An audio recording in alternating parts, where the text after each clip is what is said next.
Now let us move to the next section, society.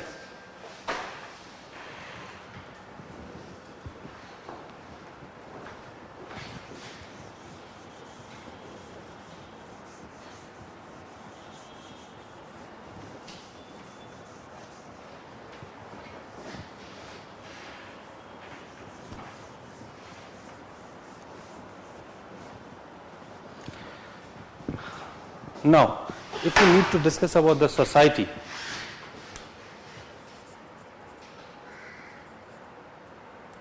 right? If we need to discuss about the society, there are few things that we have to keep in mind, right?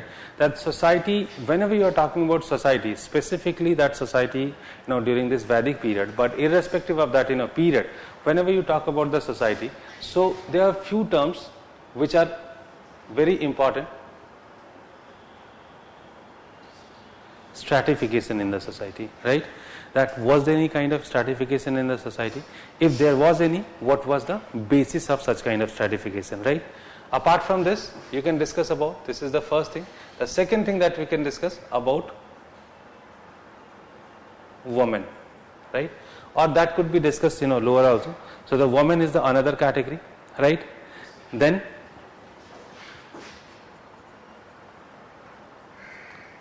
family, right? So in family we can discuss about the marriage systems, right? And the notion of family, let's say it's a united family or it's a joint family, nuclear family, these kind of concepts, right? So in the society we are supposed to discuss about these topics, right? So let us discuss one by one, the society. So if we are talking about the early Vedic society, right? So if it is about the early Vedic society, so the few terms, right, that first we need to understand. That once we talk about the society of during the early Vedic period, so definitely the society was simpler, that we do know, right? But sometimes, what happens that we are ignoring few things, right? What are the things which are, what are the terms which have been ignored during this particular period, the early Vedic period?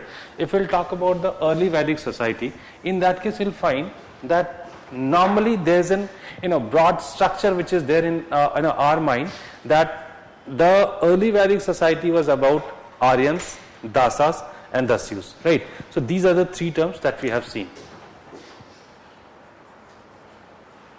Aryans, Dasas and Dasyus, right? So now the question is that who were the Aryans? That we have already tried to solve, right? Now the question is next, who are Dasas and Dasyus? So in fact during this period you'll find so many references of Dasas at least, right?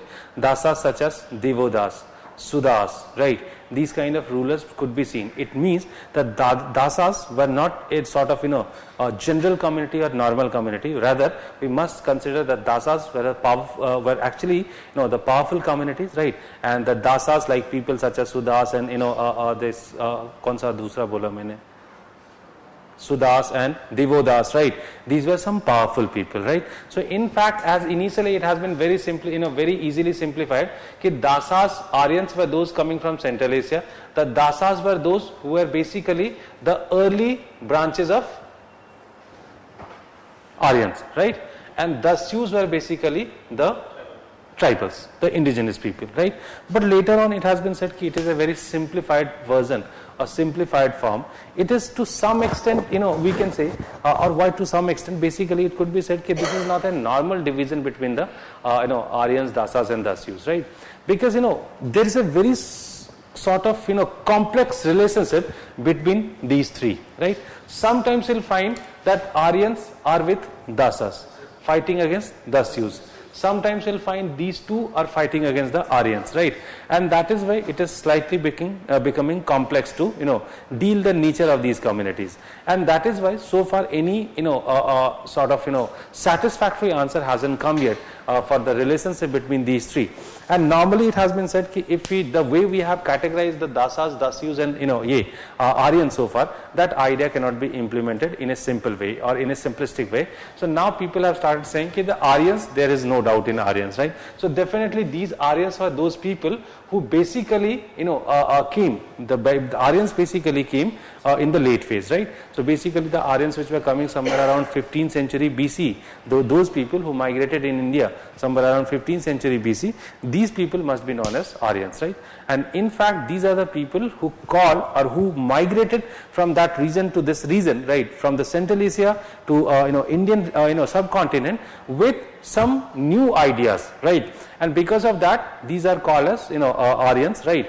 And they had this new traditions and new sort of customs, new religious practices and all. And because of that, it was a sort of distinct category. Got my point, right? It was a sort of distinct category because of these reasons. But if we'll come to the dasas and dasyus, right? So that differences that these are the early Aryans and these are the indigenous communities. That idea doesn't seem perfect, right? So they are saying ki, who are these people? So they are saying ki, look, may be possible that yes, the dasas, they might have come earlier, right? And in fact, they had certain similarities with or certain relations with the Aryan people.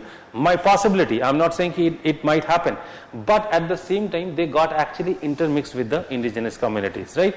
And in fact, if they were also Aryans, right, if they are also Aryans, so why such kind of terms have been used that these are the non-Aryan people, right? So because of, there's a sort of, effort to deal the nature or to reveal the nature of these communities. They are saying, look, these are not necessarily people migrated from Central Asia, but yes, these people were different from the Aryan people, and because of what they have used the terms like dasas and dasyus, right? So in what way they differed from from the Aryans which came recently. So then it has been said that basically what happened, these Aryans were actually not following the Vedic religion, right? Or their society was different from the their society was different from the Aryans which migrated late, and that is why they have used few terms, and because of what it could be said that these people having a sort of complex relationship with the Aryans, because as I told you that sometimes you'll find that these are with this Aryans, sometimes they are against Aryans, and some popular battles were fought among the Aryan dasas and the dasyus, right? Like the battle of the 10 kings, right? So in the battle of the 10 kings, you'll find that dasas were playing the major role and they were fighting against the dasyus, right? And that is why it has been said that there's a sort of complex relationship could be seen between these three. Just a second. Okay, fine. So as I told you that multiple interpretations are there for these ye. So one of the earliest reference, because most of the time we'll find that the Aryans were fighting against the dasas and dasyus, right? So it has been said that there might be one possibility that the dasas and dasyus were the indigenous people, right? So if they were indigenous people, so they differed actually from the Aryans because they had a different sort of look, right? Their color was dark, and their color was dark, right? And apart from that, we can discuss about their nose, the structure of their nose and the facial cut, right? These were different. They were black in look, and that is why these are called as dasas and dasyus. And that is why what happened, these people have been always imagined as a different community from the Aryans. So that is one interpretation, right? That there's another interpretation, and in fact it has been said that these were the people not following the Vedic rituals of the Vedic religion, and that is the second interpretation, and that is why these have been always imagined as a different community. So that's the second interpretation which is there. Then there is a third interpretation, and in fact it has been said that there is a term which has been used that term is Mrigvach.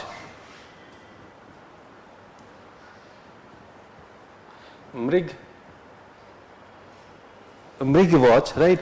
What is that Mrigvach? They are saying that their language is different. Their language is different from the language being used by the Aryan people, and that is why these people are different from these the Aryans, right?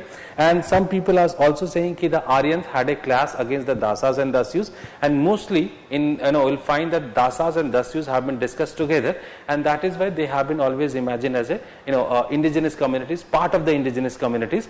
And they are saying that the Aryans had a clash with the dasas and dasyus, and they pushed them back towards south, right? And then they moved, they migrated towards south, and the Aryans started expanding in the north. That is the another idea.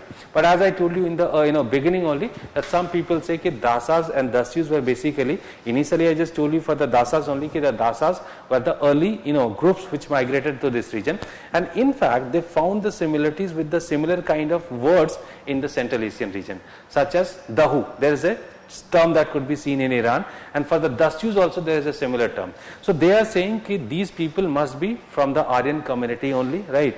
But they would have migrated to Indian region, maybe some time back, 500 or 6 years back, and in fact we can't say that these were the non-Aryan people, and that is why they had a sort of certain certain common practices. But as they migrated to this region into this region much earlier, and that is why in certain practices they differed from the recently migrated Aryans, and that is why there might be it might be the same community, but in the practices it differed from the recently migrated Aryans, right? So these are some multiple interpretations for Dasas and Dasyus are there, and somehow, as I told you, that we cannot come to a conclusion for the Dasas and Dasyus, and that's the problem that could be seen with the a society, right?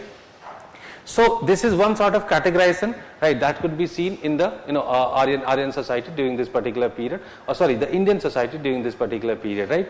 But if we are moving next, then we'll find that during the Rig Vedic period there was another sort of categorization which is very evident, and that categorization is known as Brahman, Kshatriya and Vis, right? So basically the terms which have been used is Brahma, Kshatriya and Vis, right? So now what exactly is this Brahma, Kshatriya and Vis? This is an important question.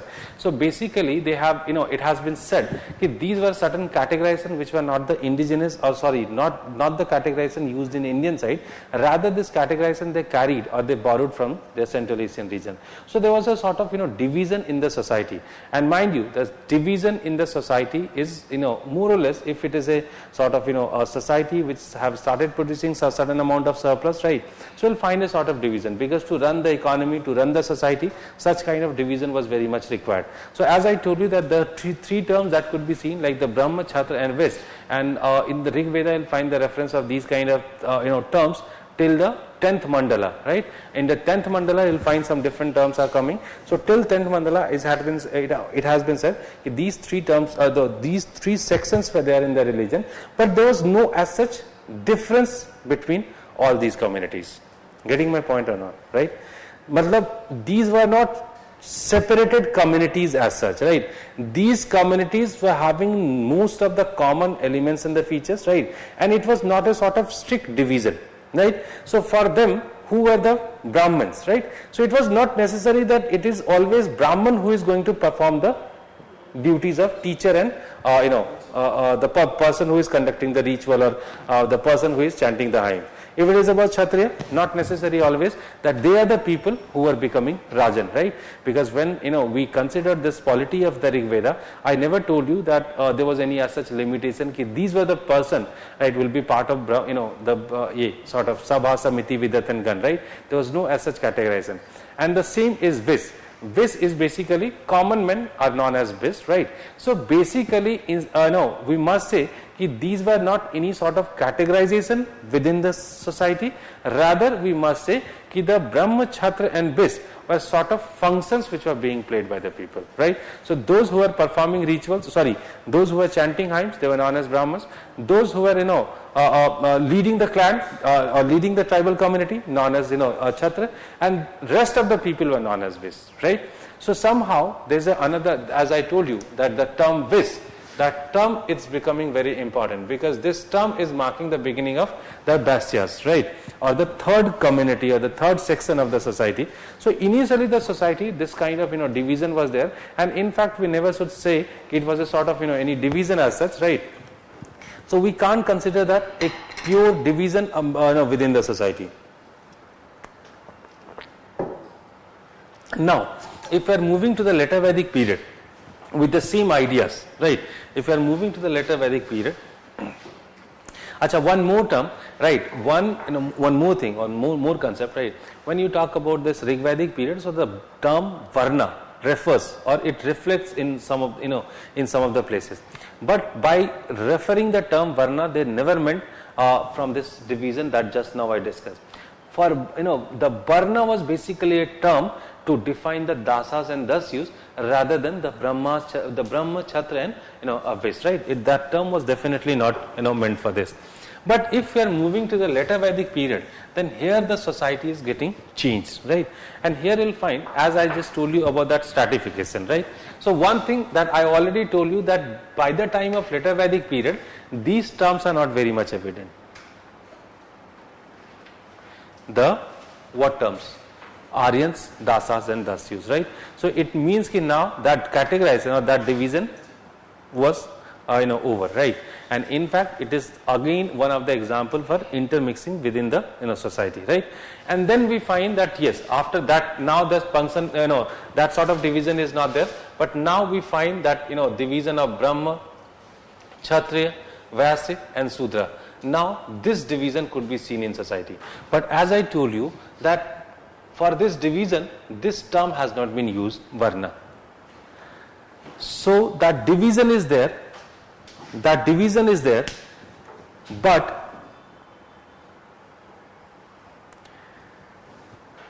that division is there, but somehow it was not referred for Varna, rather than some other utilities were there, because of what they would have decided, they would have categorized or divided the society into many subcategories, right? So now the question arises here, what kind of functions they had. So now and the another thing, they have they never imagine these different sections as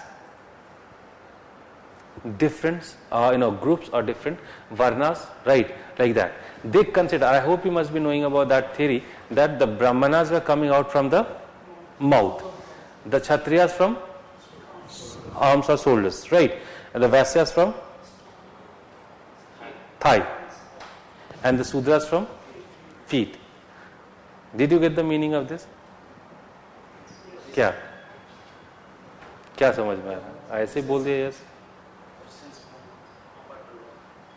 No, you didn't get the meaning. Yes?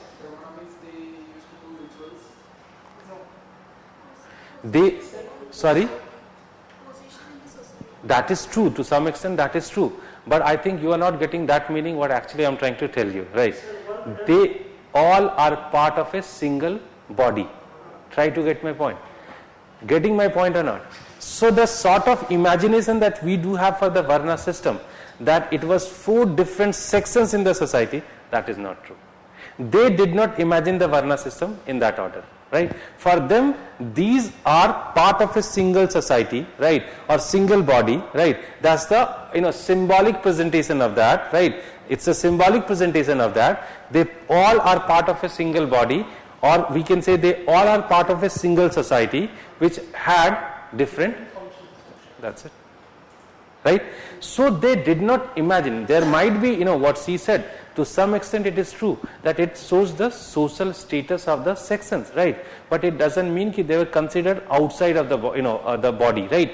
They all were part of the body, and that is why they were necessary for the running of the society or for the maintenance of the society. So in fact the earliest conception that we had, that the society got divided, they never imagined it as a division, right? They never imagined it as a division. They always found it 4 different sections having different functions, right? And that is why as I told you that the the Varna system had a sort of different interpretation for the later Vedic period, and that is why we can say the earlier image, the earliest or the earlier imagination that we do have for the Varna system was not exactly true. Was basically, it was a sort of different system. It is basically coming slightly late, when they have been imagined as a different sexes of the society, and in fact even in the late phase they were not considered outside of the society, and that is why the concept of untouchables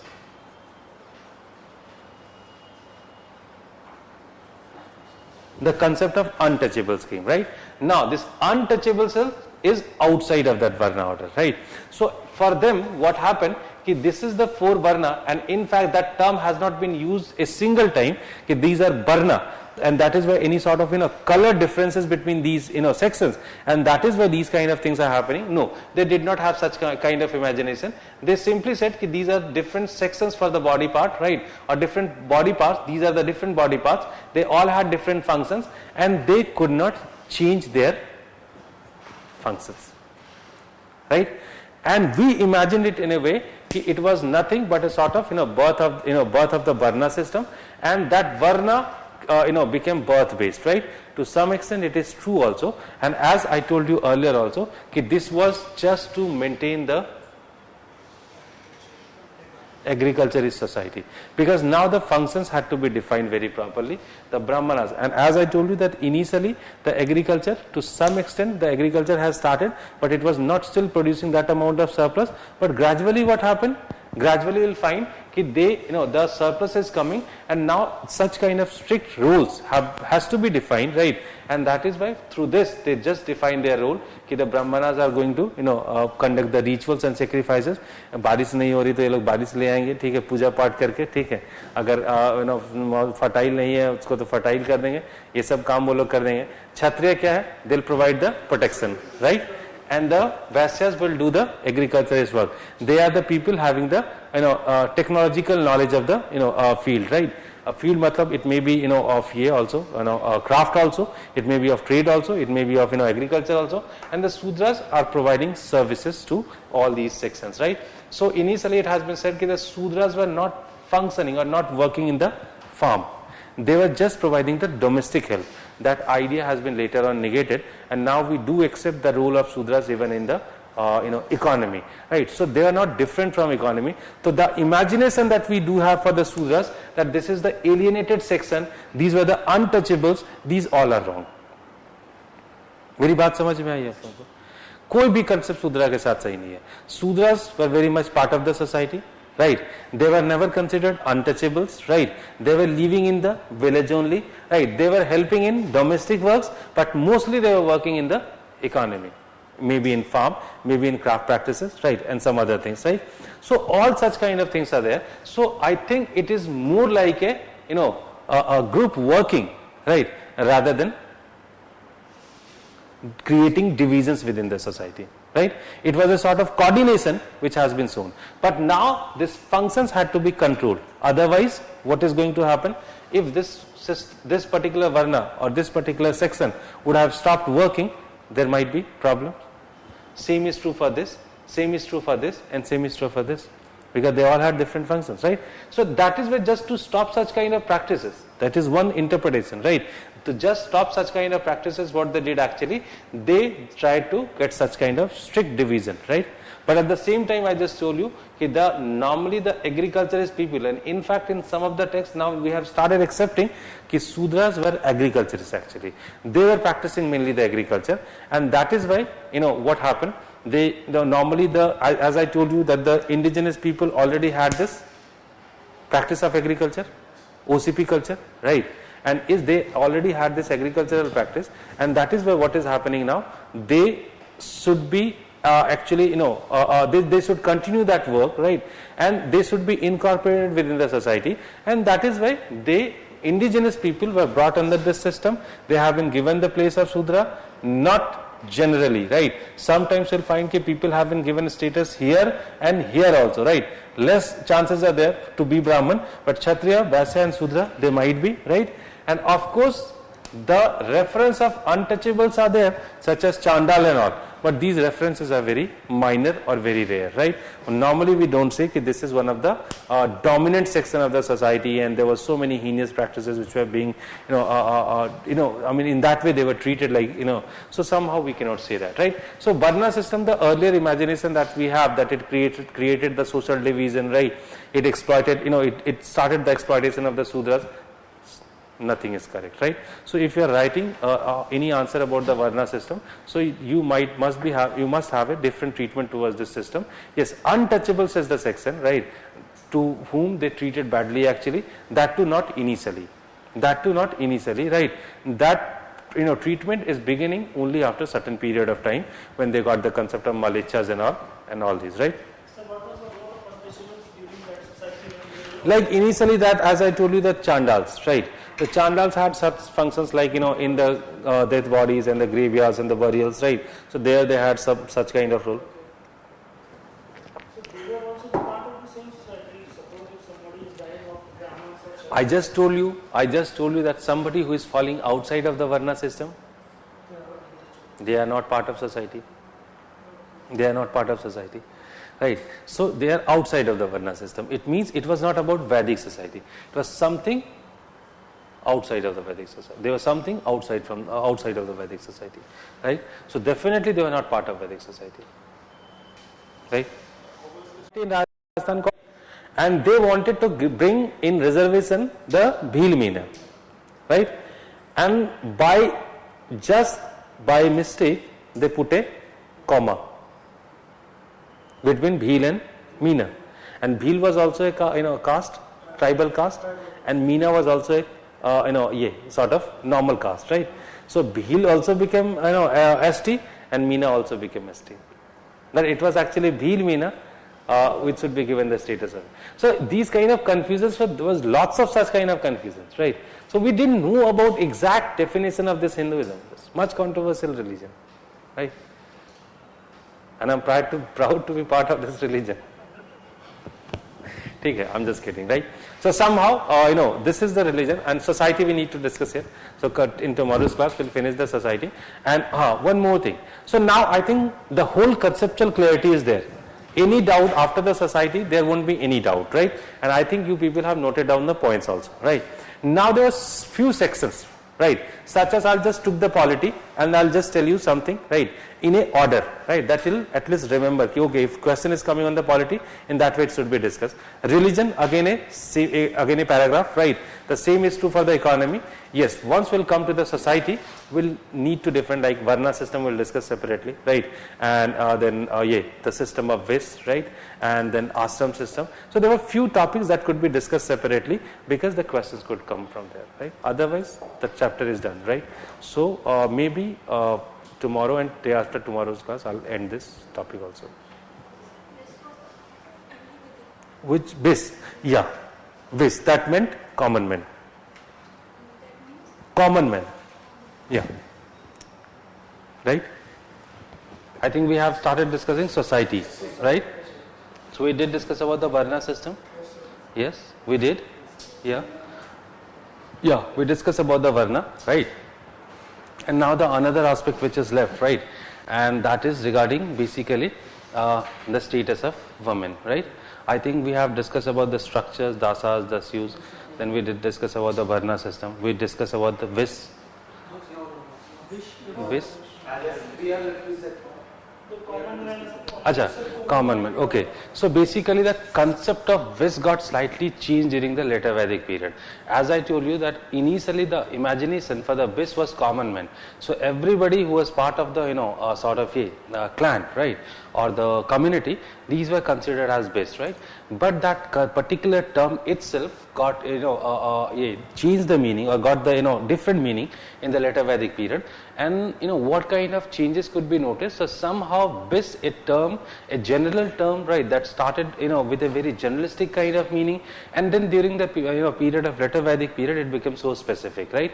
And as you do know that Vis got associated with a third community known as Vaisya, right?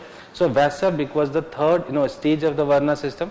But as I told you that when you talk about this Vis, right, or whenever you talk about the Varna system, so the ideal imagination that most of the people are having for the Varna system, that is not practically applicable, right?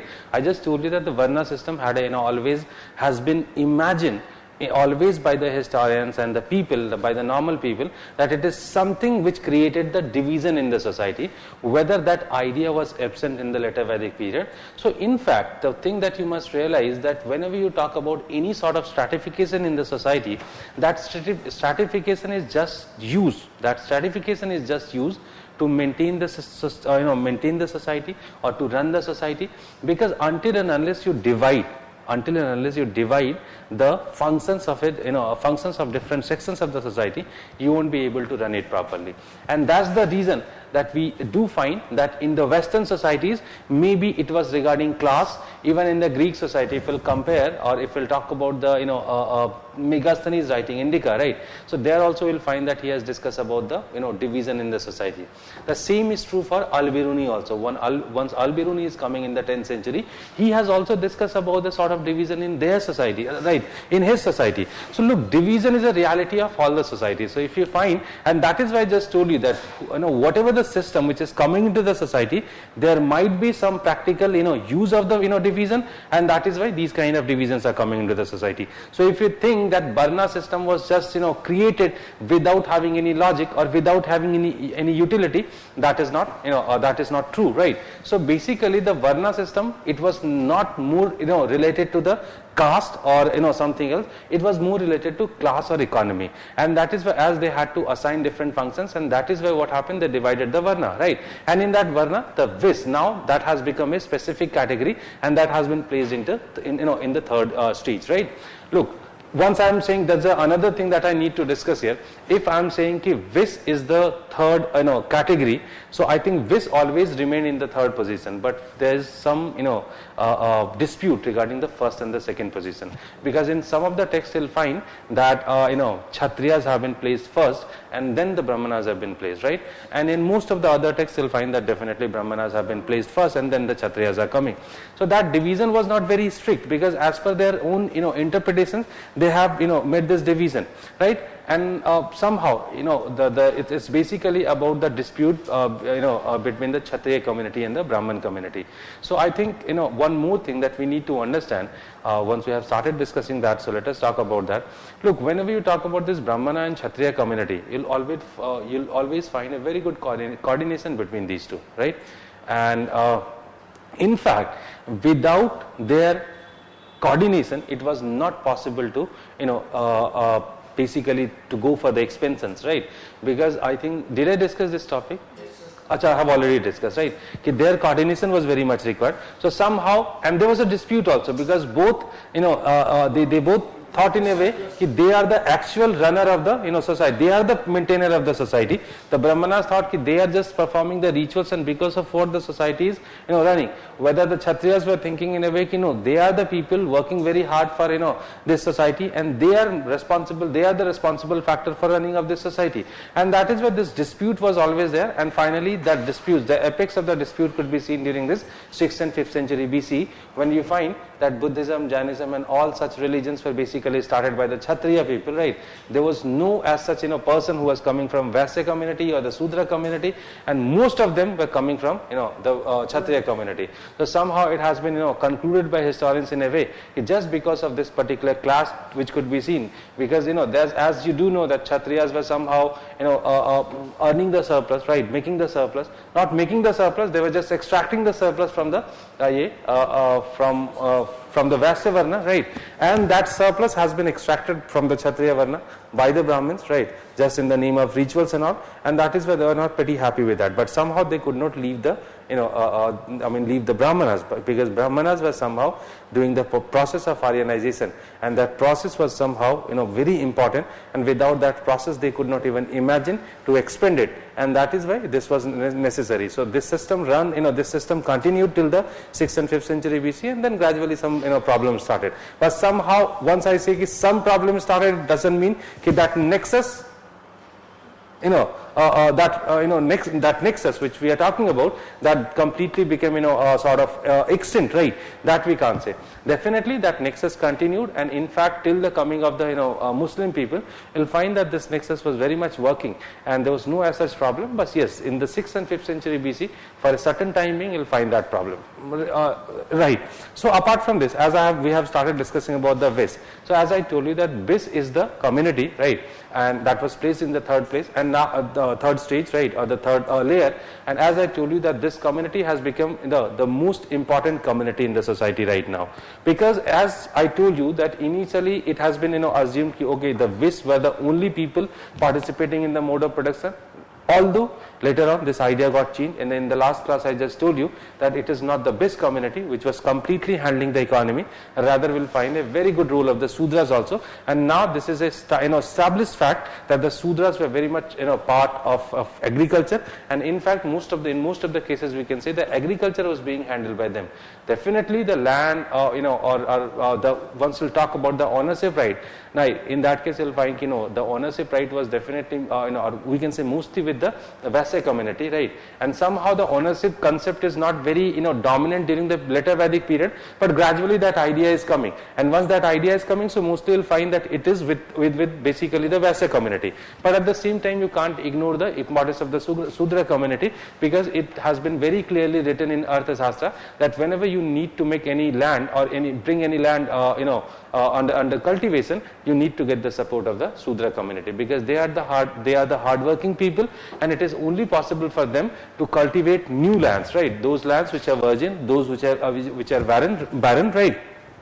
So these lands could be cultivated by them, right? And that is why, definitely there was certain importance of Sudra that I started discussing in between, but Vaisas definitely, emerged as a prominent community during this particular period, right? And in fact, as I told you, that most of the, business and economy was, being handled by them, and just because of that, this community got some ambitions. Right, so far the Vis community in the early Vedic period, the Vis community was that particular term reflected common men. The Vis became a specific term during the later Vedic period, and now as they were playing such a major role, they got certain ambitions, and that is where they started demanding certain ritualistic right, basically certain right to perform certain rituals. And that is where we will find that in the later Vedic period there is another concept which is coming, that concept which is known as the concept of Dvija. Do you know about this concept? What exactly is Dvija? Twice born, matlab? So once when baby borns, and second time when the teacher gives the knowledge from where onwards they start. The concept of Janam. They had this right to hold the Janayu, but what was the real meaning? Why did we call it Dvija, or twice born? It is somehow related to the concept of rebirth, right? I just told you, I hope you remember that rebirth, but the concept of rebirth was something that if you have done good karmas, right, then only you can take the birth of a man, right? You can take rebirth in a form of man, a human being, right? Otherwise you are going to take birth in numbers of other yonis, and then only finally after much or after a huge period, or after a long extended period, he'll come to he'll be born as a human being, right? So somehow it has been said that the Vaisyas were also included within this category of Dvija. It means that they had this right to wear the sacred thread, right? The first thing, and they were also entitled to take rebirth, right? And that's the right. This is a sort of symbolic presentation of their rights, but somehow it means that they were also entitled to perform certain rituals. That is the most significant thing for the Dvija, right? So somehow that, as I told you, that they were brought under this category, or under the category of Dvija, and that is another concept which is important, right? So somehow we can say, and apart from that, the Vis community, right, not exactly in this particular period, but definitely in the later period, emerged as a more dominant section, because now that community has solely started handling the business and the trade and commerce and the economy, and that is where they emerge as the only taxpayers, right? So if we'll talk about the post Vedic period, you'll find post Vedic period, mind member words, right? It is not the late Vedic period, right? So in the post Vedic period, you'll find that they were the only community which was paying the taxes, right? And because of what, they were just expecting certain social status, right? And in fact, whatever the new things which are coming into the society, this particular class or this particular section played very important role, because initially they have not been given proper rights, gradually they have been given some rights, and finally in the later Vedic period, when there was a huge creation of surplus, so this people or this section has started demanding more rights, right? And once Brahmanism actually failed to satisfy this particular section, and as a result of that, you'll find that Buddhism and Jainism flourished, right? Because you cannot discuss the prosperity of Buddhism and Jainism without discussing this community. Definitely, the rulers were patronizing these religions, but at the same time, you can't ignore the donations which were given to these religions and the sects by the Vasa community, right? So somehow this is a community. The real transformation is marked with is marked in this community, and in fact, fact, in every phase, you'll find that this community is becoming more and more powerful, prosperous, right, and consolidated. And because of what, in the future period, right, this particular section has started playing very major or important role in the development of history and society, right, and that is where they started playing major role even in the state formation also, because if they are the only taxpayers, so it was very much necessary for the state that this particular class is loyal to the state or the kings, or the kingdom or the dynasty. If this particular class is not royal or the honest, in that case definitely they might have any problem. And that is why most of in most of the cases you'll find that the Brahmana, the more or less the status remains same, Kshatriyas more or less the status remains same, right. Vaisya, numbers of transformations, Vaisya, in the Vaisya section you'll find numbers of transformations are coming. Whether Sudras, what can you say? Exactly. Initially you'll find the better condition of Sudras, but gradually you'll find that the condition, gradually they had a different kind of explanation in the society, and that is where you'll find the declining conditions of the Sudras, right. And in fact, as you do understand, at the end period, like with the beginning of the Christian era, you'll find that the Sudras have been compared with the untouchables, right. So initially till the 6th and 5th century BC, or why till the 6th and 5th century BC, till the modern period, you won't find that the Sudras were treated badly, right. Sudras were very much part of the society and they were treated well, they were respected well in the society. But after that, when the basically the Smriti writers are coming, they never treated the Sudras properly, and then this debate started what kind of treatment should be done to the Sudras, and then they have been compared with the animals and some other things, right. So then these kind of ideas are coming. So gradually you'll find as the Vis community become powerful, so what they did actually, the rights which were being enjoyed by the Sudras, or the sort of economic activities which were there under the control of the Sudras, gradually they captured it, right, the Vaisya community, and that is why they started losing their role in the economy, right. And that is why in that ratio you'll find their status decline in the society, and then they have been compared with the sort of untouchables, and some they are compared with such kind of things, right. They are treated bad. So this is the social transition that could be seen, right. So that's about the Varna, Vis and some other things, right. Only the last thing is pending, that is the status of women, right. So look, status of women, it's a very popular topic in history all the times, and in fact whenever I take class, especially in general studies, I always say one thing to the people, look, whenever you find the reference of woman, don't ignore it, because women can get you passed in the UPSC examination, right. So in terms of history, how come? If suppose you are reading history, right, and suppose you find the reference of Prabhavati Gupta or Rani Didda or Lal Ded or any sort of reference of the woman, mind you, this is more important than any male saint or male ruler or anybody else, right. Because somehow, as I told you that the idea of subaltern, right, that became very prominent, and because of what, we are now very much focused to the woman, and that is why we started writing the history of women. And somehow there is a mistake which was committed by historians.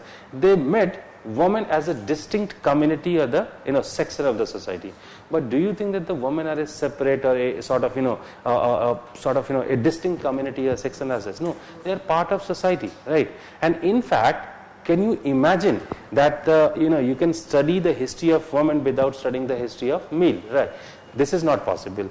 And that is where this concept of history of women or the role of women in society, these kind of concepts are now not being entertained anymore, right? That concept has changed in, right? So what kind of change could be noticed in the what kind of change could be noticed in the society right now? Are we talking about women? Look, I'm not teaching here the general studies students, right? And that is where the treatment is slightly different here, right? अगर उधर कर रहा होता तो मैं थोड़ा different बोलता इधर थोड़ा option में थोड़ा different बोलूँगा. Reason है, there is a reason for that, right? So now you won't find that they have used this term history of women or women, right? You won't find such kind of term. So what is the alternative term which has been used now in the books or in the theories or in the principles? Yes. No.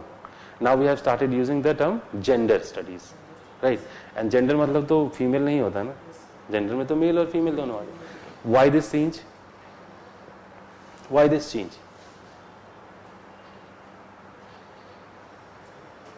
Tell me.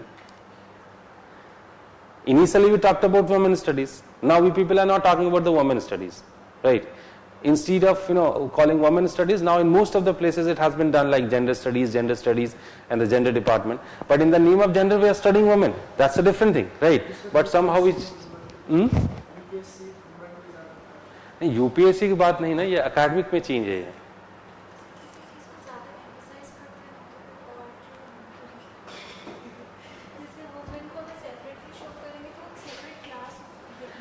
Exactly. You can't study the women without comparing them with the men. Very simply. No, let me tell you one example. You'll be able to understand in a better way. Suppose, right? If in the later Vedic period the male part of the society has started practicing agriculture, right, and they became very prominent, right, and in fact I just told you because of that many changes took place in the society, and because of what sometimes it has been also said ki yes, they started losing their sort of status in the society because of that. What about the early Vedic period? In the early Vedic period the women were practicing agriculture, right? It means ki they should be the most prominent sections of the society, but it is not true even for the early Vedic period. Definitely they were important in the early Vedic period, but it doesn't mean ki they were more important than male. They were still less important than male, right? And in the later Vedic period what happened? Now agriculture was taken care by the male, and they became important. So that is not the sole sort of interpretation of this particular idea, right? And that is why we can't see the thing in that particular way, right? And that is why we have started comparing the male with the woman. So in fact in the early Vedic period what happened? The male part of the society was practicing pastoralism, and the female were practicing, or the women were practicing agriculture. So both were involved in the economic activities. You can't define the economy only as per the agriculture or as per the pastoralism. So they both were engaged, right? And now we need to understand the comparative relationship between these two, ki who was playing the most important role. That might be one thing. So when you talk about the agriculturist society, where the society was it has become completely agriculturist, so do you think that the now woman is normally, this is a assumption that in the agriculturist society, as male has the male part of the section has started practicing agriculture, and that is when now women has been confined to the household works, right? That's the general idea. यही है ना कि महिलाएं क्या करती, they are just looking after the household works, right? Like खाना बनाना और पता नहीं बच्चे पालना और ये करना वो करना, ठीक है, यही सब हम मानते हैं, ठीक है. But do you think this is the right approach to see the woman? I think recently you might have seen one decision given by court, I think 1 year back, that the half of the salary has to be given to no, not divorce woman. Divorce woman तो पूरा लूट के ले जाती है. अगर आपके पास कुछ है फिर हाफ समझो, मेरे ऐसे के पास तो कुछ नहीं है, ठीक है.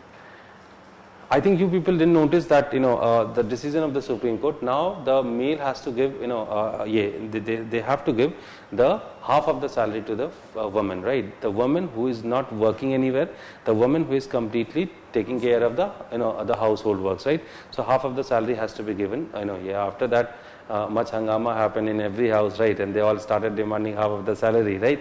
So sometimes anyways, right? So these kind of things happen, right? So what is the meaning of that? What is the meaning of that? Sir, just though we have women development, always consider with the economical development. When you have money, when you have money power, then you are considering. No, I think you are getting it wrongly. It's very simple meaning that you can't define the person who is going outside of the home, or the person who is going to shop, or the person who is going to the office.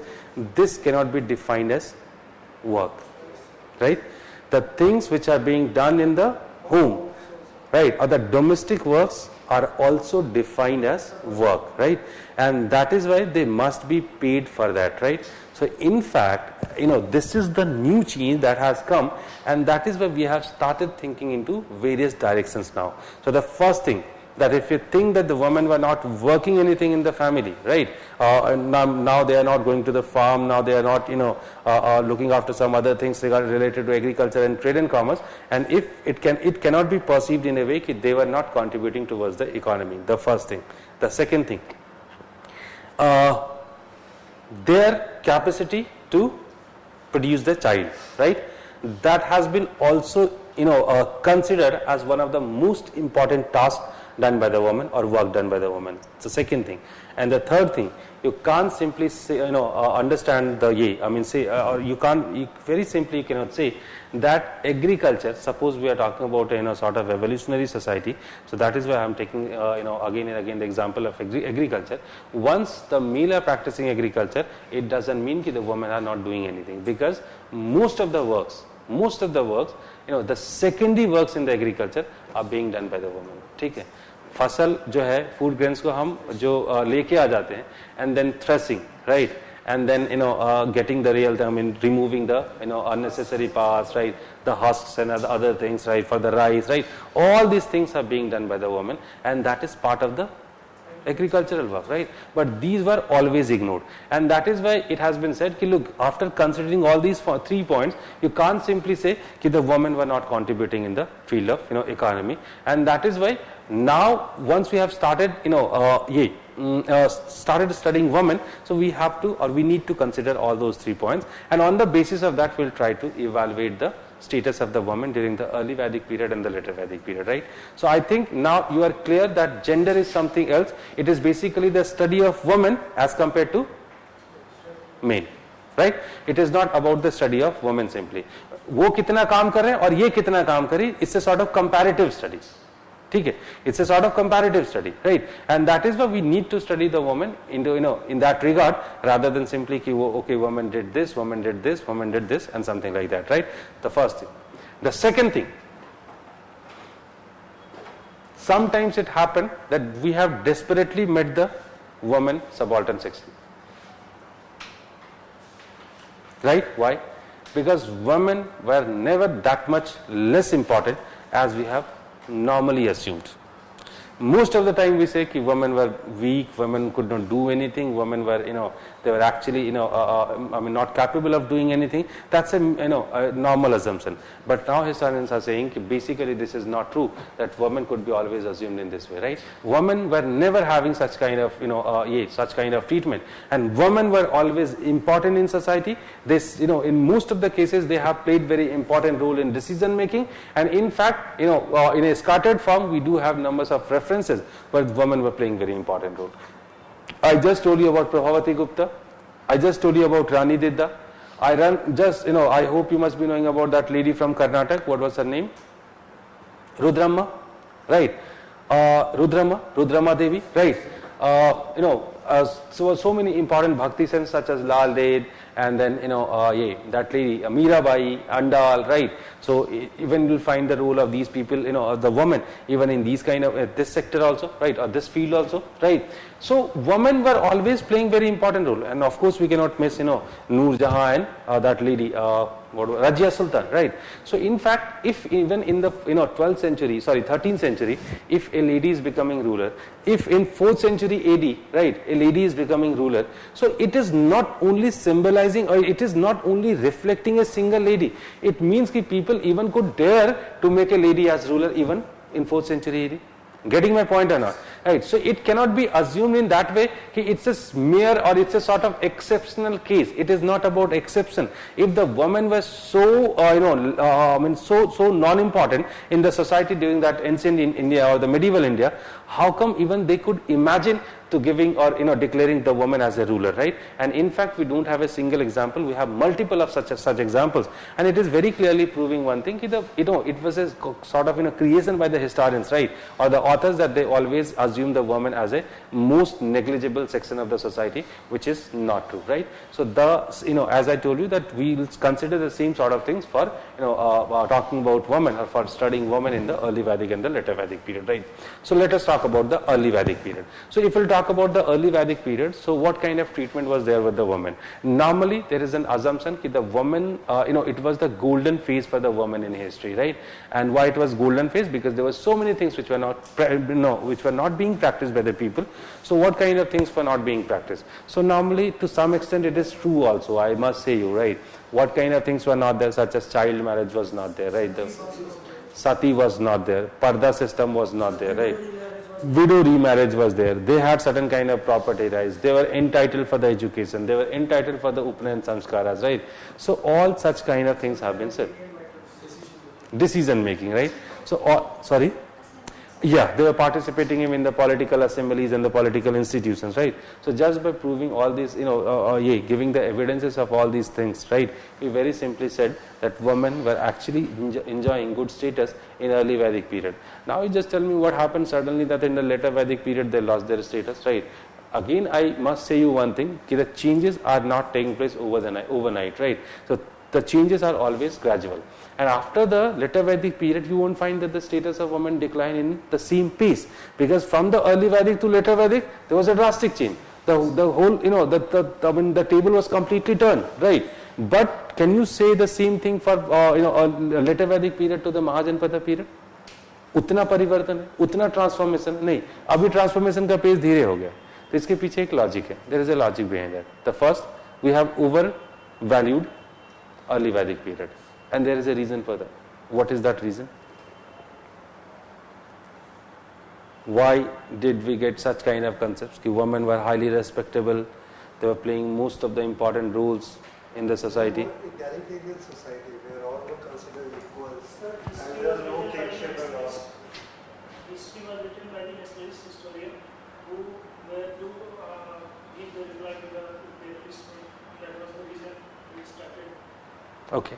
Anything else that could be said for this? Whenever you don't find any reason, blame the historians. Right? Yes. It is, it is definitely not the creation by most of the historians. It's basically the creation of this kind of idea has been initiated by the social reformers. Social reformers. How come? How come? Who was the person who gave this slogan, back to the Vedas? Dayanand Saraswati. What was the meaning of that? Why he was asking us to go back to the Vedas? Sorry? Status of women? Okay. Follow that rules, follow the pure concept of Vedas. If it was like that, why was he opening the Anglo-Vedic schools? ऐसा तो नहीं, बहुत चालू आदमी थे वो. He's very smart. Right? Try to get my point. Look, from 18th century onwards, from 1800 onwards, you'll find that the social reformation started in India, that you do know, right? And in fact, you'll find the people such as Arya Samaj, no, not Arya Samaj, Brahma Samaj, Prarthana Samaj, Satyasodhak Samaj. These were some of the societies which were being, created, right? And normally you'll find in the early period, till this Madras Mahajan Sabha and, not Madras Mahajan Sabha, Prarthana Samaj and then Tattvabodhini Sabha and then Prarthana Samaj. These were the societies which were being formed and they all talked about the, women reforms, right? Let me ask you one question. How did they get the idea of women reform? Abhi tak 1815, 1816 tak, they hardly bothered for the women. कहाँ चिंता थे इनको?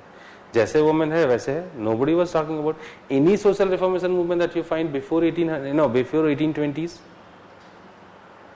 कोई भी नहीं है. People were connected to the Western world through education. Fine.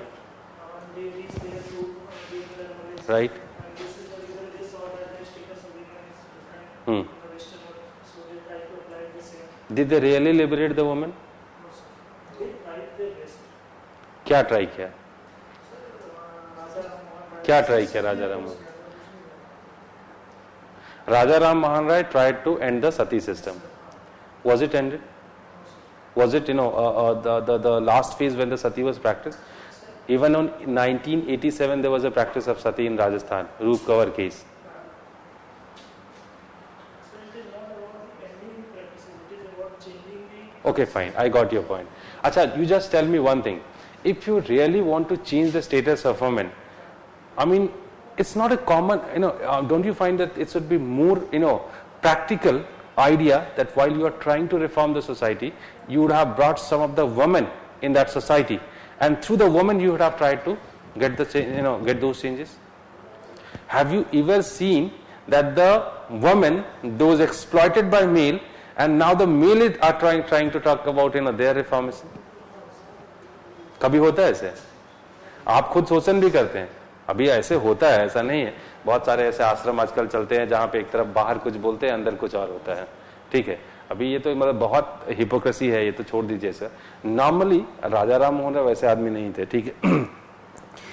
If you would have really tried for the social reformation or the women reformation, you would have at least tried to get some women in that movement, right?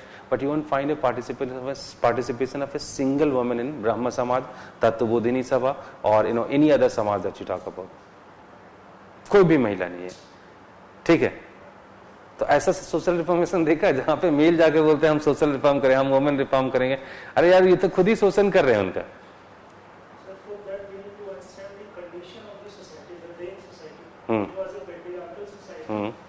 And who made it patriarchal? Who made it patriarchal? Males, right? Look, in fact, if you have studied little bit of public administration, or if you are much aware of this these kind of things, I think initially there was a concept of women development for women, right? And there, in fact, what happened, the same thing was happening, right? Most of the policies and the programs started by the government, these were looked after by males, right? And the male were definitely not willing to liberate the woman, because this is still the patriarchal society, and that is why now we got a different concept, and that concept is talking about WID, women in development, and that is why we got the concept of self-help group, right? Without including a single male, they tried to liberate women now. Now what are they doing? They are just making a group of 15 to 20 ladies, right, or women, and they are just training them, and they are just handing over the money directly to them, right? And now they are just motivating them to start a new business as such, right? And in fact, we have lots of cases where such kind of efforts were successful. So basically what happened, this is not the right reason that you are giving me for the social reformation. Let me tell you one thing very frankly, that these reformers were not much bothered for, literally they were not much bothered for the status of women. In fact, they were more bothered, for their own status rather than the status of women. How come? Let me tell you. Now, there is a different kind of world created specifically in Bengal, Maharashtra and such areas. What kind of world it was? There was an inner domain and there was an outer domain. There were two different domains, right? And the male, right? The male were part of both the domains. The inner domain as well as the outer domain. I hope you are not getting my point. Look, our society was different, right? So initially it was all about our society, because if the person, the male is going to work somewhere, so there also they needed to face the Indian people, right? So with the same patriarchal mindset, right? So they are meeting with the same kind of person. So and that is why it is not a sort of unique thing. And the inner domain was all same, and that is why we cannot talk about two different domains. But now the domains varied. The inner domain is Indian domain and the outer domain is European domain. Why? Because now, as many Bengalis started working in the government firms and the government offices, right? So every day when they are going to the office, offices, right, they had to face their colonial offices, right, or the British offices, right? And mind you, so there are two different domains, two different values, two different systems, right? And now what happened? Once they are going to the office, right, or they are going to their, the houses to, the bungalows to their sahabs, right, then they find that the women were completely liberated, right, and they started criticizing Indian women. Well, तुम्हारे घर की महिलाएं or women are not, enjoying a good status, right? Right? They are not having a good conditions, right? So instead of saving or instead of reforming the women, they were more concerned to their own status. If they are going to the outer domain, nobody should criticize their women. Why? Because ultimately they are getting ashamed because of such kind of things, right? And that is why they accepted as it is. Yes, there is certain a bad condition with the women. They were actually going through a miserable condition, and we must try to reform that, right? So their idea was somewhere like that. And in fact, some of the authors, historians are writing, instead of liberating women, we'll find that the more social taboos were put over the women. For example, right? I'm just giving you some simple example. If we'll take the case of Bengal, in Bengal most of the women were not wearing blouse, right? Common condition ये है, ठीक है? बंगाल में महिलाएं जो है जब तक कोई festival ना हो, then in the normal condition they did not wear the blouse, right? After the social reformation movement, at least the elite class women started wearing the blouse even in the normal days, right? How come? Because now the male has realized one thing, कि when our women are going out from the home, right, there are few people noticing the woman. right? And in fact, they are just looking for the opportunity to criticize them, and that is why now what they thought actually, this is a merely example, right? If we'll see it broad in a broad label, you'll find so many other examples as well, right? So what they thought, ki now this is the time to liberate women, and if at least we'll try to liberate women, at least in the in the outer domain, we'll claim ki no, we are trying very hard to liberate women, right? And these are the efforts that we people are putting, right? So somehow that was the broad, more or less we can say that was the mentality they had, right? But that continued till 1850s, 60s, maximum 60s, right? But after 60s, that notion got changed. How come? After 60s, 1860s, you'll find that now they're not talking about the social reformation. Once you say reformation, it means there are two things. First, that you are accepting the colonial criticism, right? And the second, you are admitting that the women in your society are not good, right? They had to actually, they must be improved, right? Both the things you accepted. But do you think that this thing, I mean this particular idea or the notion could continue forever? No, it didn't continue forever. After 1850s, the idea of nationalism started penetrating in India, right? Gradually, again, right? Idea of nationalism is not a phenomena or the feeling which is coming in one day, right? So gradually after 1850s, you'll find that people have started talking about nationalism and some other things, right? And then you'll find that finally on 1885 or 1876, Surendranath Banerjee has formed one party that is known as Indian Association. So just try to see the name of the party. It was Indian Association, right? It means that now at least he was conscious, and that is why Surendranath Banerjee has been called as the first nationalist, right? He's the first nationalist, right? Why? Because he formed one party called as Indian Association, right? And at the same time, he tried to hold all India summit of his party, right? So he had this, consciousness for the, India, and in fact, gradually that at least started, motivating the literate people of this country. So now you just tell me one thing: do you find that the idea of reform, right, or idea of reformism and the idea of nationalism could run parallelly? Did you get my question? Do you think that the idea of nationalism and the idea of reformism could run parallelly? एक तरफ तो आप बोलते हैं कि जो है नहीं हम nationalist है. You are just talking about the glory. Nationalism मतलब national glory, right? So you feel the glory of your nation, right? So telling me one thing, one side you are talking about the national glory, and on the other hand, what you are doing, you are accepting those criticism, right? So you are admitting that the status of women is not good in the society, right? So if you can't accept anymore the status of women was not good in the society, it means that you have to give some other excuse, right? And that is why a new movement started, somewhere around 1870s and 1880s, that is known as revival movement, right? Or the social reformation has been now known as revivalism, right? Revivalism, right? So as it has been known as revivalism, so it is about revival of the old things, right? तो अगर आप ये claim करना चाहते हैं कि condition पहले अच्छी थी, ठीक है, तभी तो रिवाइवल करेंगे. And they started just looking for the phase where the status of woman was at least good, right?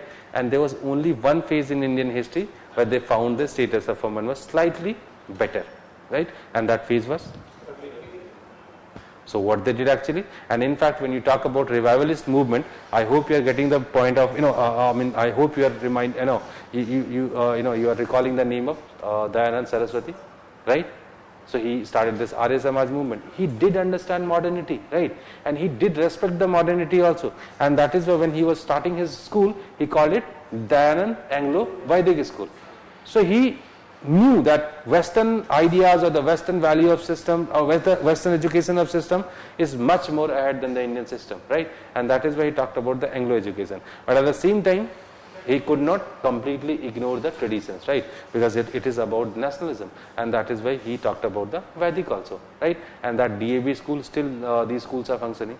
Like Swami Vivekananda, right? Swami Vivekananda, again the people, again the fellow clubbed both the idea of modernity and tradition, right? So this is what known as revivalism. Or in such a revivalistic phase, you can't talk about the Western glory and the Western thing, and that is where they just tried to find out the solution of the woman problem in history. And as I told you, there was only one phase that could be discussed, right? And that is the phase of early Vedic period, right? And then what they did actually, they over glorified this early Vedic period for with regard to the woman status, right? So now, why actually I'm saying you that they actually overemphasize, right, to this period, right? Why? Because very simply we talk about those points. Very simply we talk about those points through which you can prove that the women were liberated during the early Vedic period. Why you people are not talking about those points which are which are very clearly saying that yes, women were not enjoying good status. Why in most of the times they were asking for the son child rather than the girl child? If girl was so important, if the girls were so important, फिर क्यों नहीं मानते? क्या compulsion है फिर? So two reasons. As you said earlier, it was an agricultural society. It was not an agricultural society. It was a pastoral society. So to some extent, we need a male child to work in the outside field. And the second one. और बिना खेती किए काम चल जाएगा? जरूरत तो उसकी भी है. जरूरत तो उसकी भी है. वो तो खुद भी समझते थे ना कि खाना तो गेहूं ही है उनको. वो तो ऐसा तो होता नहीं कि गाय उधर से लेके आते, एक टांग काटते और रात को खा लेते. फसल तो उनको अनाज तो चाहिए था. इंपॉर्टेंस तो है, आप ये नहीं बोल सकते सिर्फ फीमेल ही इंपॉर्टेंट है, सॉरी मेल ही इंपॉर्टेंट है. So that idea is regarded. The only argument which has been given that the male were leading in the और they were fighting in the classes or the battles, right? So that's the only excuse which has been given, but it doesn't mean that for that you are just looking for the male child only, right? Definitely women were also contributing. Okay, one point. The second point, you talk about that there were so many scholar women, right, during the early Vedic period, such as Ghosa, Sikta, Apara, Viswara, right, Lopamudra and all, right? So they are saying, look, they were, highly educated, right? And in fact, they were so educated that they were going to the, those schools and, whatever the system was there, education system was there, and, they had the right to, create the hymns, right? All such kind of things have been, said. But if out of 1028 hymns, if 20 hymns have been created by a few women, what's the big deal in that? What's the big deal in that, right? So it's what is the percentage? I hope you can notice. So what we did actually, we just tried to hide the negative aspects, and we, we just glamorize the positive sides, right? And that is why it has been said that the status of women was definitely good on the basis of the points that I gave you, right? But at the same time, you can't say that the status of women was very good, right? And you must say that was the golden phase for the Indian women. That is also not true, right? To some extent, or we can say as compared to the other period, definitely women were treated good in the early Vedic period. But that's a sort of assumption that we have that it was a golden period for the woman. That is not true. Clear? Right? So that was the status of the woman in the early Vedic period. Now, if you are moving to the later Vedic period, as I told you that the system declined actually, not declined, basically, it deteriorated, right? There was a downfall that could be noticed. Now, so now what kind of system started? In fact, all the systems except few such as Sparda, you won't find, right? Or there was only one or two systems which didn't start. Otherwise, child marriage started, and the system with the widow was now is very poor, and now they are not participating in the sort of I mean to say the political organizations, right? They are not in fact now we find the less references of the scholar women. All such kind of things have been done, right? But do you think that it is true? I just told you that things are not changing overnight, right? Definitely it might be a gradual progress, right? So yes, gradually the system or the status of women was definitely getting down. I'm not denying the fact, but the pace was definitely not like that in which it has been normally examined, right? So they are saying that all such kind of things change.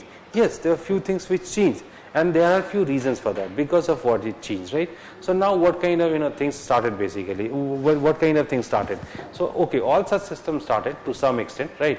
But there is a reason, and what is the reason? Is basically related to the economy. Normally it has been said that definitely the important role which was being played by the women during early Vedic period, now the same significant role is not being played by them in the later Vedic period, right? And if they are not contributing in the economy, that's a very common thing. If they are not equally contributing in the economy, so definitely some decline that could be noticed, and in fact that is marking the beginning of most of the things. Let me tell you one thing. How come? That if women are not considered to be a good labor, ठीक है, if they are not contributing in the in the family work, in that case what is going to happen? Definitely the woman must be a burden over the family, right? और burden को क्या करते हैं हम? जल्दी से जल्दी हटा देते हैं. And that is why they took the help of the religious text and they talked about the puberty, that before puberty, because after puberty they are getting polluted, right?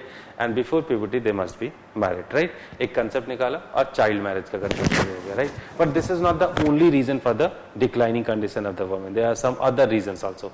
How come?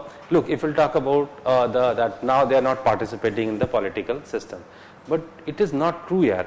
The thing is that in fact the polity you'll find a major change has come. I told you that initially the polity was basically a sort of egalitarian polity, or it was a sort of it is a very tribal sort of polity, right? And until and unless power is there, classes are not there, right? Power होगा तभी class होगा, power ही नहीं होगा तो class कहाँ से होगा? So it is not only about the women, those who are actually removed from such kind of institutions. The same time it is true for the male also.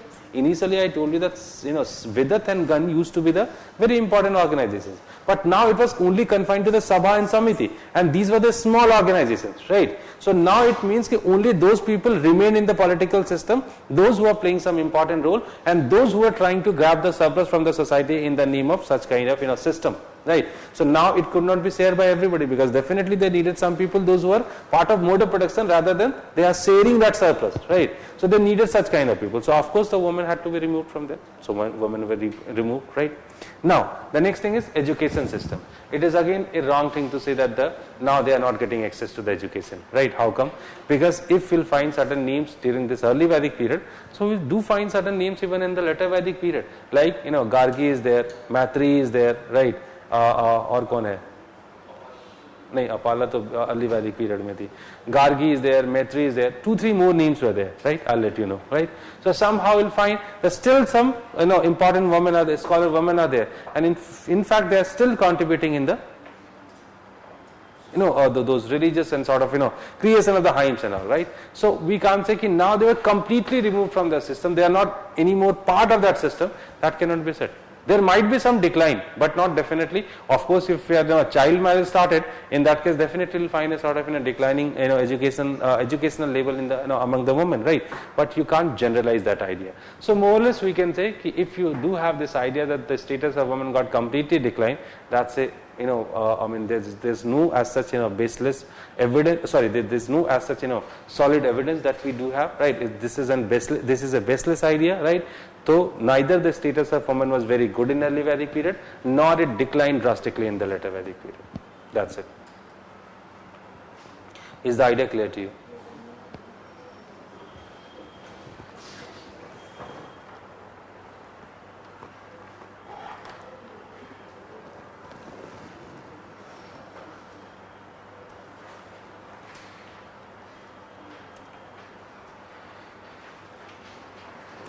So I think more or less we covered everything for this, And as I told you that there were few things that I would like to dictate you, because in the notes it is not given in the in that order. It is in the fact I'm in scattered where the information is there, and that can't help you for the answer writing. So we'll be getting the things in point format, right? कोई पूरा detail जाने की कोई जरूरत नहीं है. अभी तक इतनी मैच्योरिटी आप लोग में आ गई है कि आप लोग उसको कनेक्ट करके, and in fact most of the people have started writing even in the mains examination in point format, because you won't be able to complete even the 20 answers without writing the answers in the point format. So this is the most important or the most sort of practical way of answer writing in the mains examination, because as I am telling you, it is impossible to write 20 answers without having that format. And in fact आप जितना ज्यादा skilled बनते हैं उसमें ना, उतना ज्यादा अच्छा है आपके लिए. 2 years back or 3 years back there was a student of mine called Vasuki Nath Jha, ठीक है. तो बासुकी ने जो है 250 के आसपास उसका कुछ रैंक आया था बासुकी का. He was not having very good information, right? And in fact what happened with him, the only thing he was actually expert in that, and that was how to arrange the points, right? He had a very good system. In fact, I must give the compliment to him. He knew how to frame the answer. So he was just writing 2-3 lines in a subjective manner, and then 2-3 points. Again 2-3 lines in the subjective manner, and again 2-3 points. As per the requirement of the question, I'm not saying in every question he was doing like that only. So somehow he just learned how to manage the things, right? And then what happened? In the next attempt, definitely he improved his mark. ऐसा नहीं कि उसने marks improve नहीं किया, but he could have improved more. But मैंने जब उसको ज़्यादा पढ़ा दिया तो उसके साथ प्रॉब्लम क्या होगी, उसके पास इन्फॉर्मेशन बहुत ज़्यादा आ गया, ठीक है. और जब इन्फॉर्मेशन ज़्यादा आ गया ना तो वो लालच में आ गया, ठीक है, कि मैं ये भी लिख दूं, मैं वो भी लिख दूं, मैं वो भी लिख दूं, ठीक है. तो that balance you have to make in your answer. Definitely after here you will be having lots of information for the UPSC questions, right, but you have to make the balance between जो necessary है that is what you are suppose to write, जो unnecessary है you must avoid that.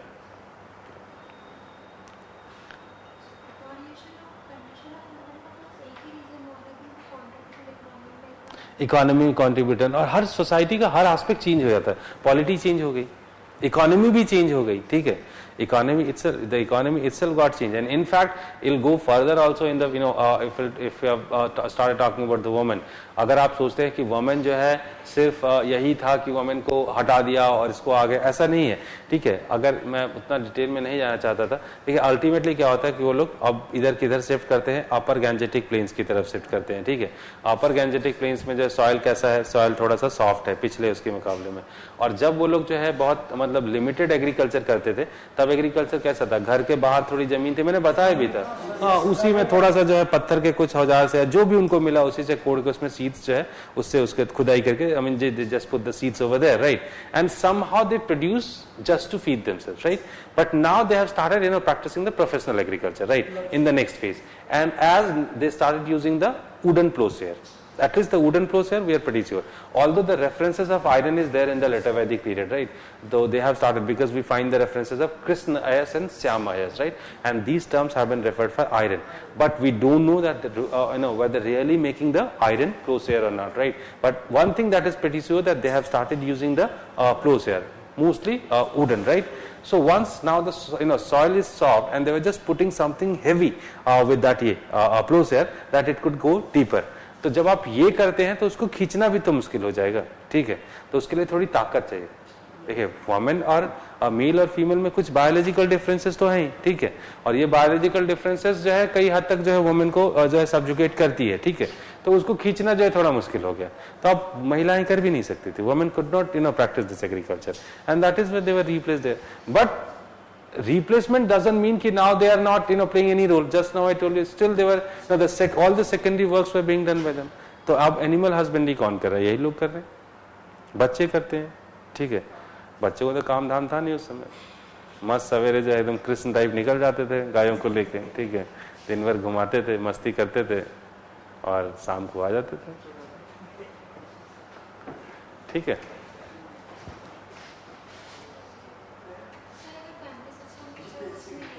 अच्छा हाँ, family system, yes, got the point, right.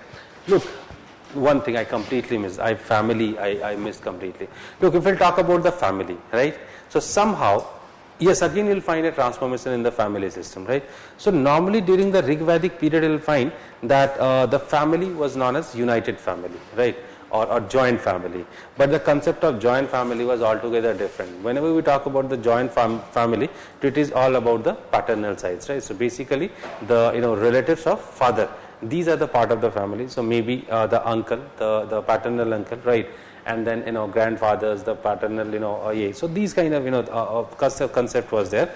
And normally during this Rig Vedic period what happened, what kind of concept they had for the family, right. So normally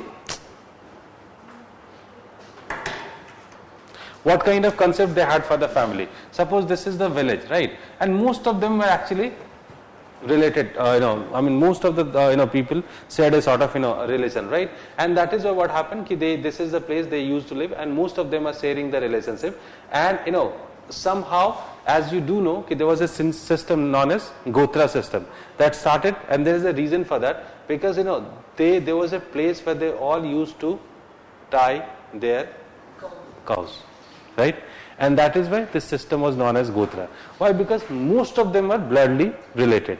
That was the concept of Gotra, but gradually what happened, that concept of Gotra became so dominant, but that concept, because of what that system originated, that system was not existing anymore, right.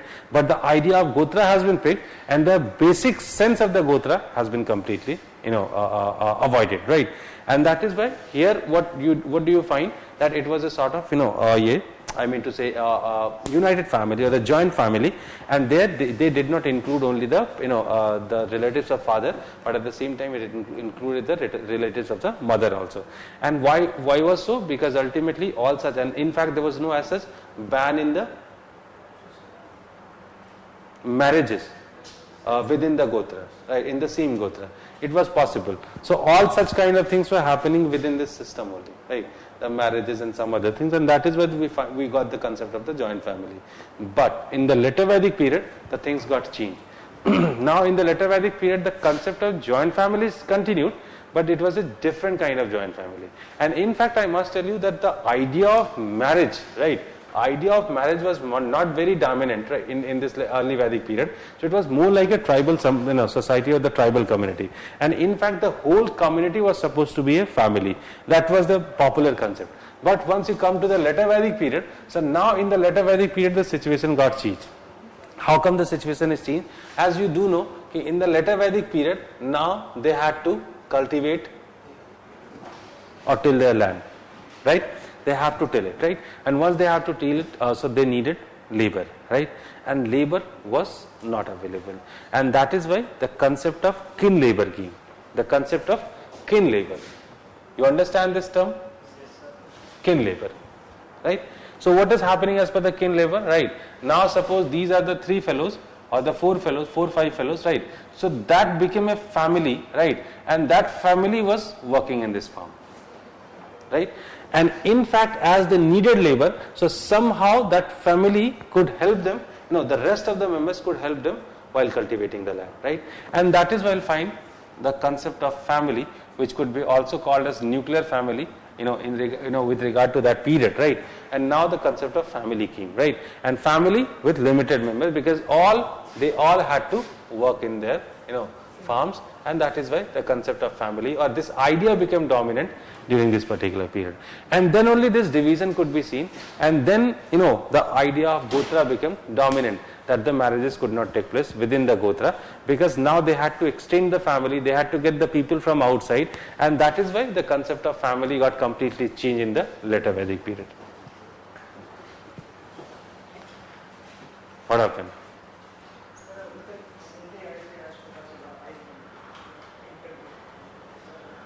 Right. So this is the system of Gotra, right? Gotra and family as well, right?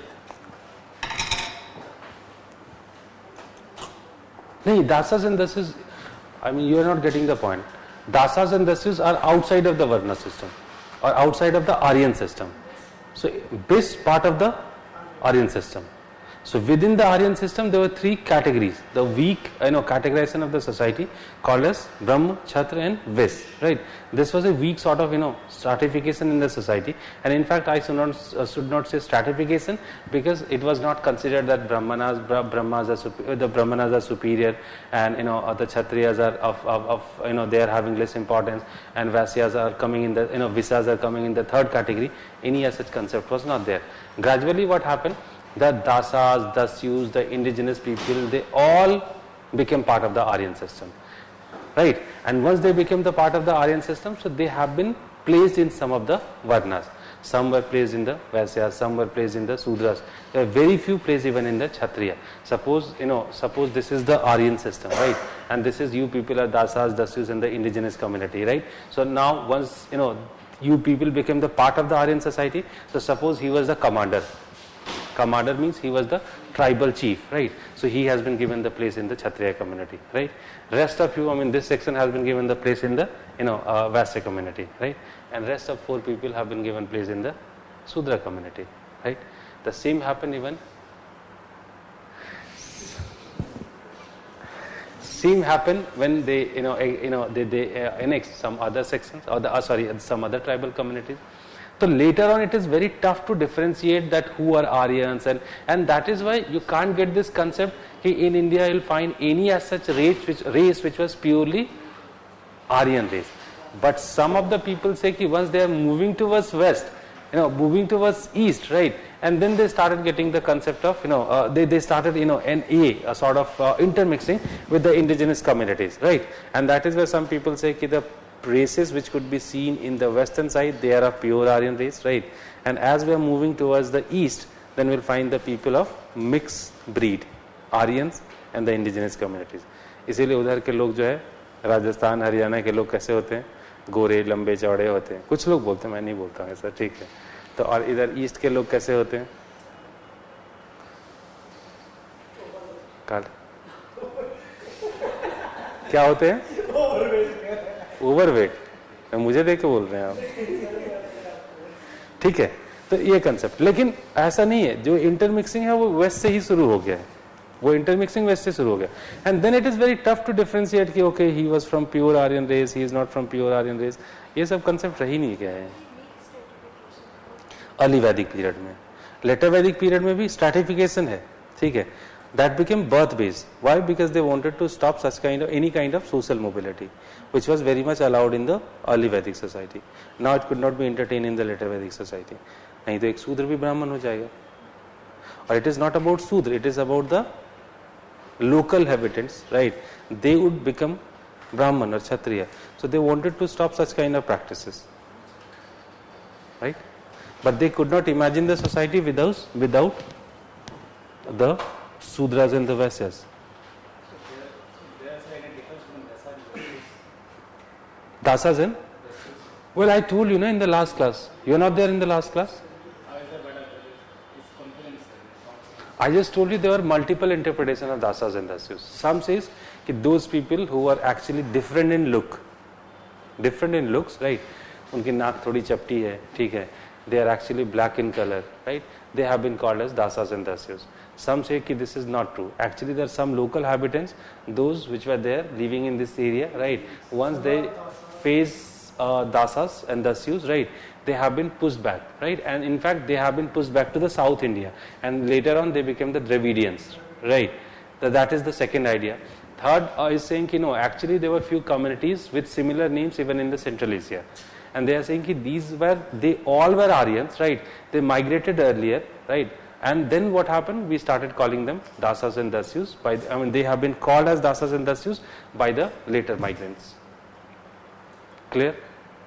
No, you didn't get it. Sir, somewhere I think that Aryan leader were more cruel to Dasas. Because initially it has been assumed that the Dasas were basically the early migrants and Dasyus were the local inhabitants, and that is why it has been said that they were more cruel to the Dasyus, right? And they were having certain sympathetic behavior towards the Dasas because they migrated earlier, and definitely they had they developed certain kind of relationship with the Dasyus, right? But even though they were treated well because they were early migrants. But later on we have started saying that as per the recent theories, it has been said that both migrated earlier. But this is not fixed. That idea has not been believed by most of the historians. That is one sort of idea. Clear? Okay, you just write on polity.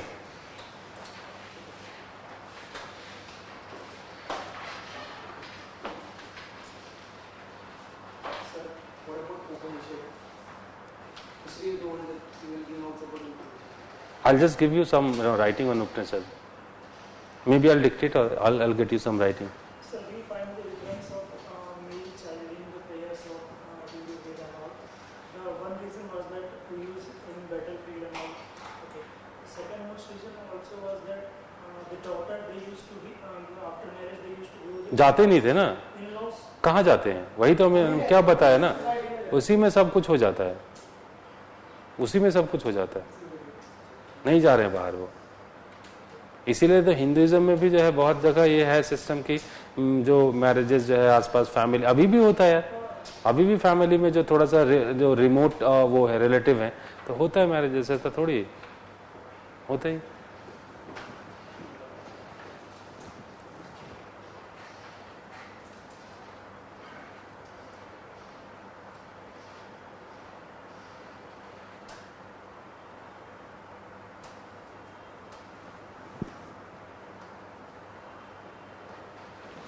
Okay, you just write the polity.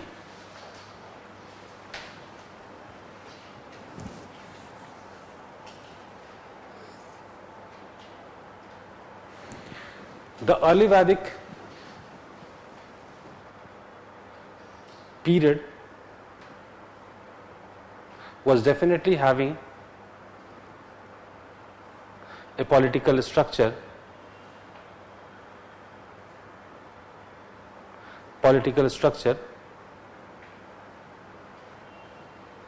comma, maybe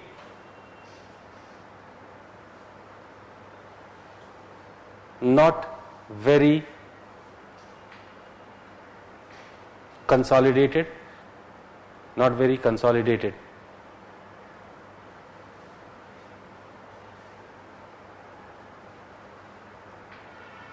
but the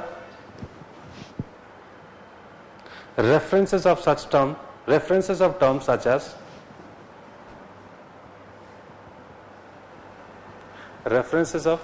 terms such as Rajan, Sabha, Samiti, Vidat, Gan and Bali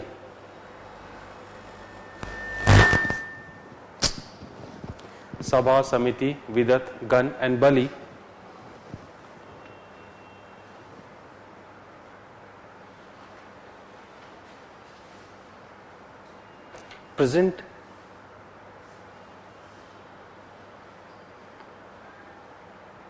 the presence of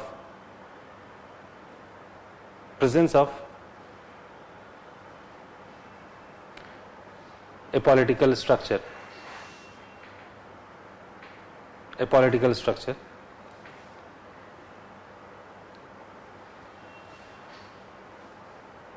but it doesn't seem practical,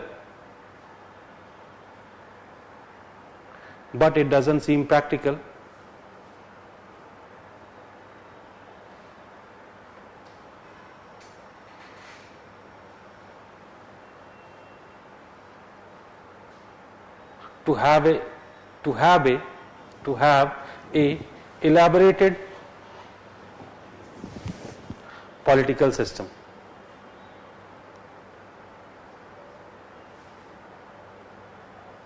During the early part, society was characterized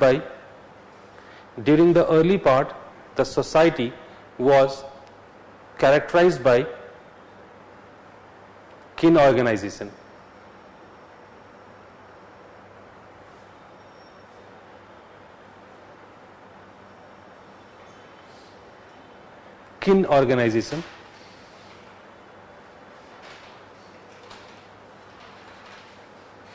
Terms such as Gotra,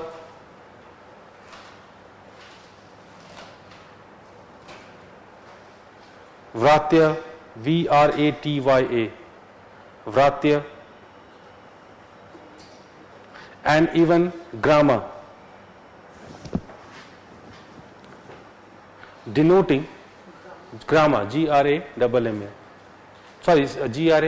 Grama, Grama, even denoting groups of people were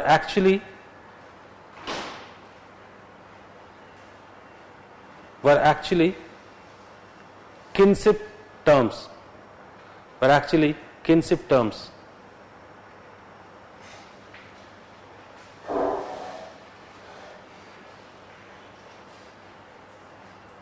Such groups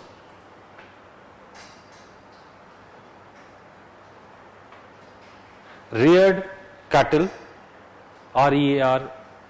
R-E-A-R-E-D, reared their cattle, went for a hunt,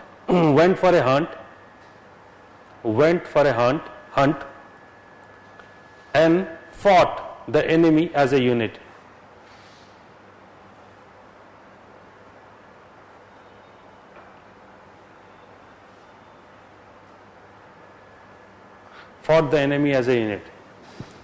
These kin groups,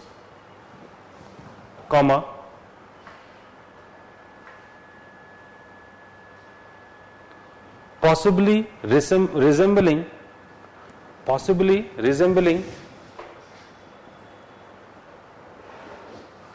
band society.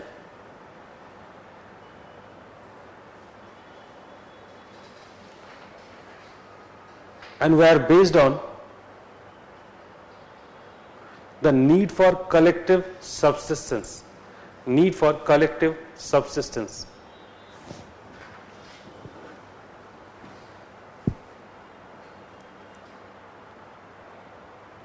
Each of these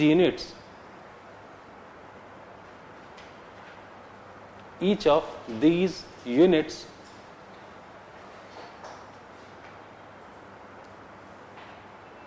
was headed by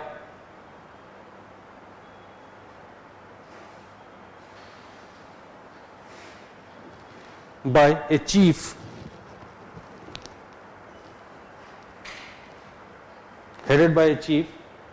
which was confused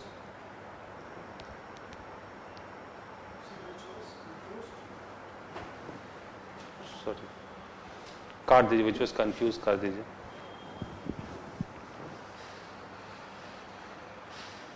comma, who need not to be confused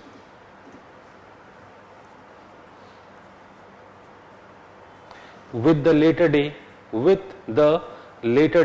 king.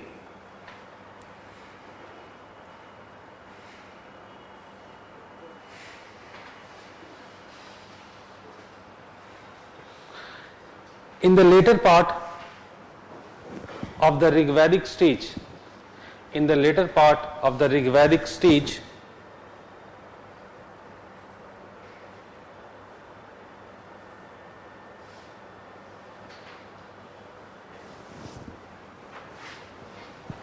we are told, comma, one encounters large kin unit,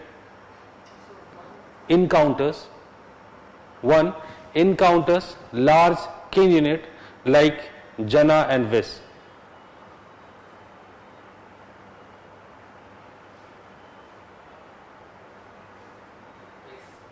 V-I-S, Vis, which are comparable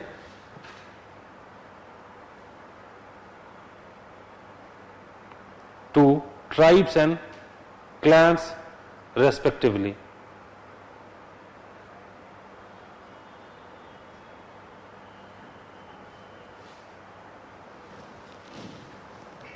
The king was known as Janasya Gopa or Vispati.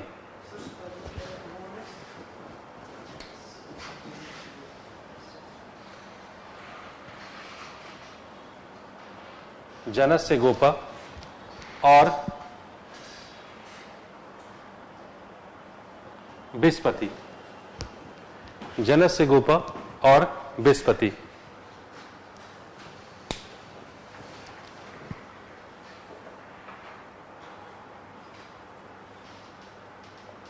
These terms clarify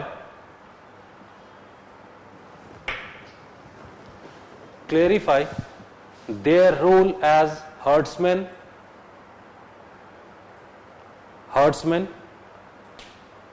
H-E-R-D-S, herdsman, M-A-N, and protector.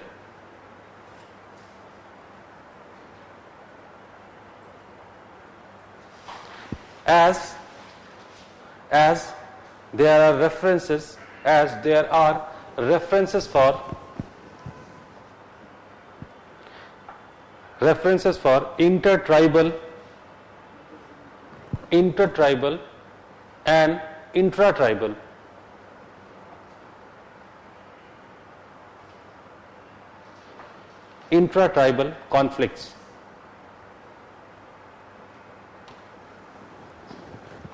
Conflicts.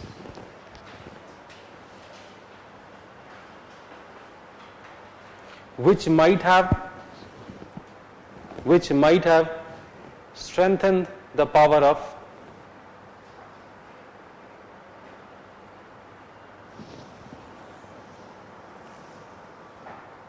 power and position of chief.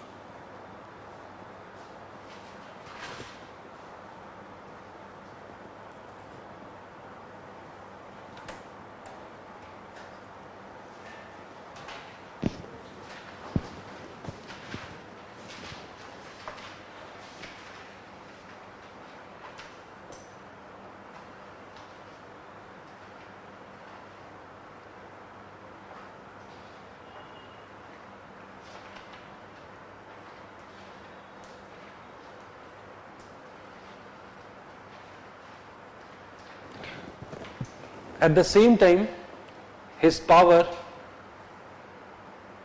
was depending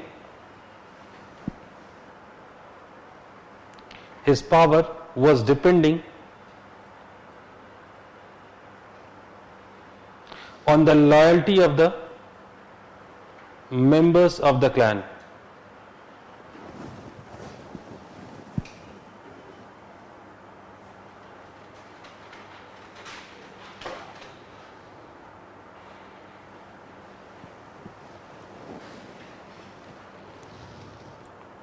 Apart from these rules,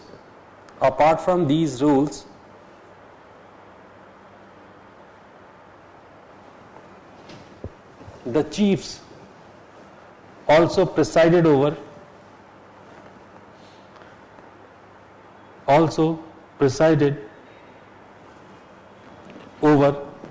the Rig Vedic assemblies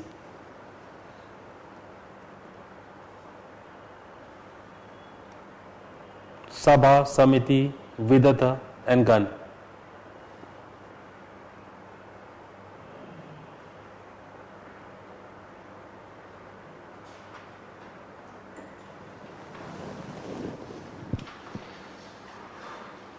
Full stop. Community wealth including the war booty. You understand war booty? The war booty from successful raids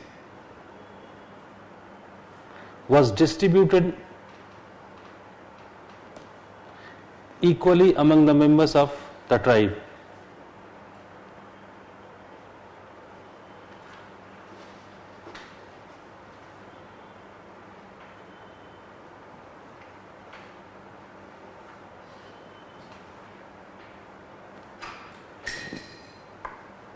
Individual members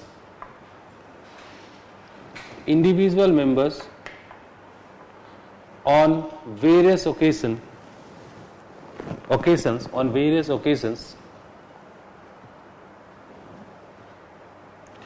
gave a part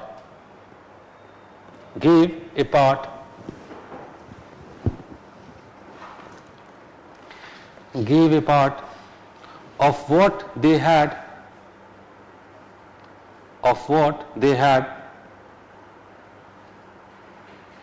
to the chief.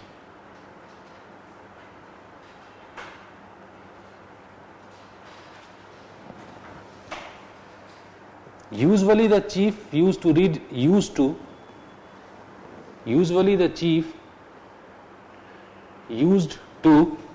redistribute it during the community feast.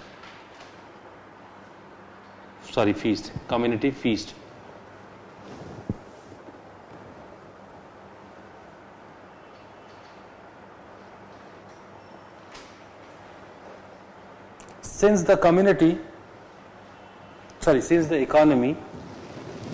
economy was predominantly pastoral,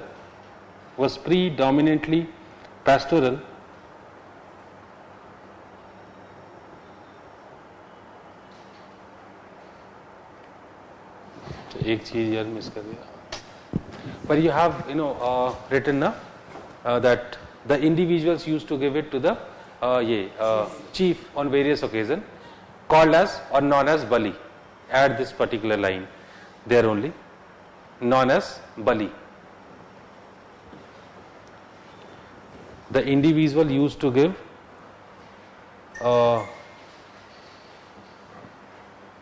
got it? Okay, what did you write now? Since the economy was predominantly Pastoral. So the idea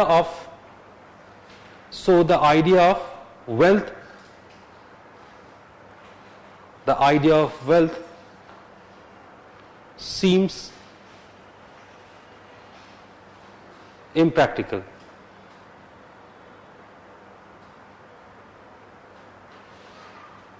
And that is why we can say that the Rig Vedic society was largely egalitarian in nature.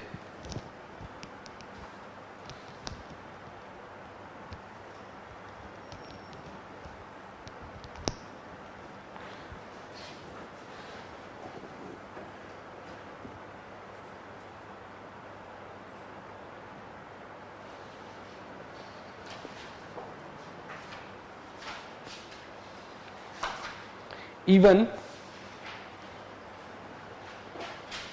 any sort of social division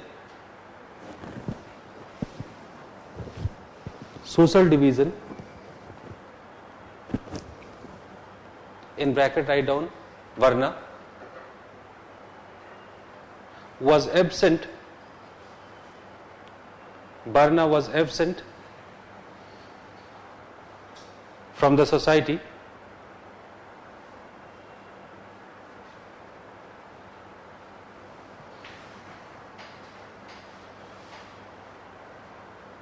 so the king even could not be imagined, the chief could not be even imagined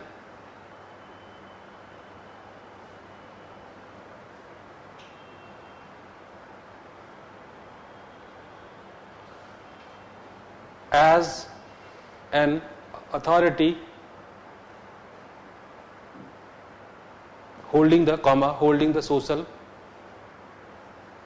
holding the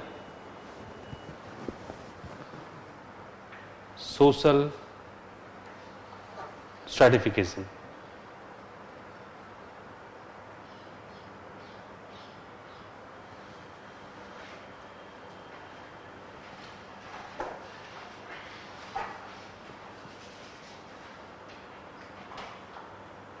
However,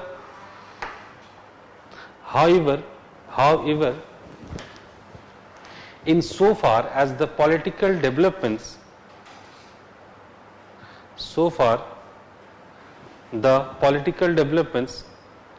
were concerned, however in so far as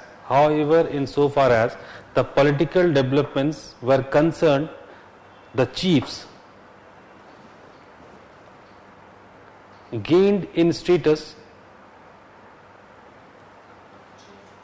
gained G-A-I-N-E-T gained in status both owing to their leadership owing to their leadership role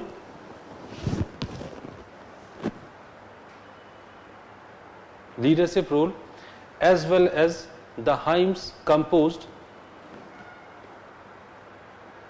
the hymns composed in their praise by bards who received gift from them. Hymns composed in their praise by the bards who received gifts from them.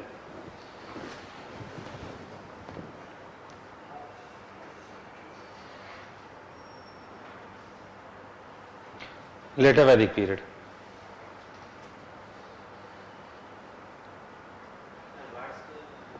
BARDS, bards. The later Vedic period was an important transitional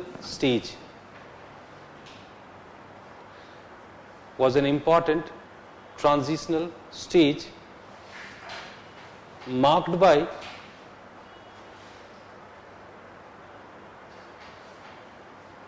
the developments in certain areas.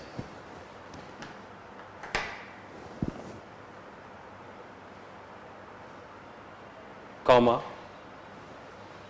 leading to the threshold of state systems.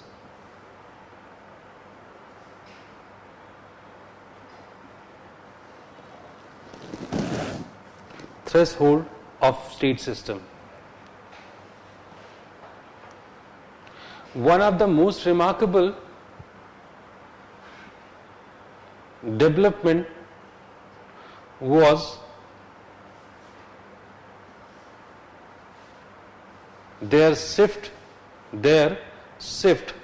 eastward. Their shift eastward to the western UP and adjacent regions of Haryana and Rajasthan.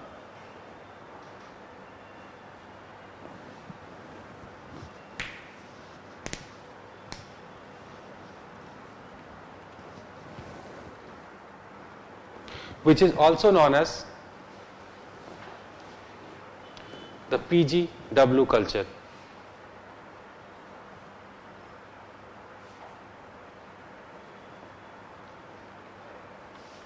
In bracket, you just write down one sentence. For some historians,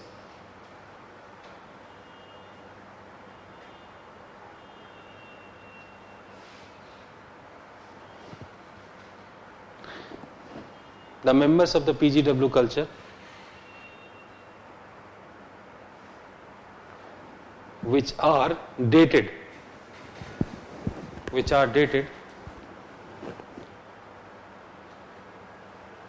to the first half of the first millennium BC. To the first half of the first millennium BC were the Aryan people.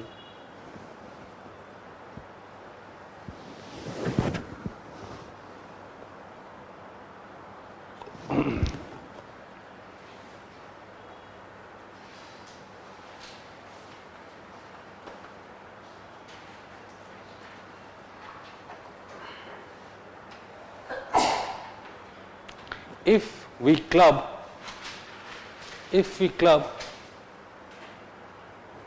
the archaeological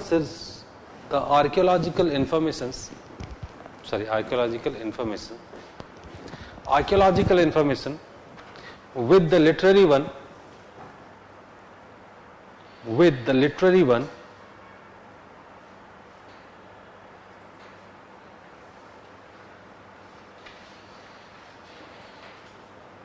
it could be said, it can be said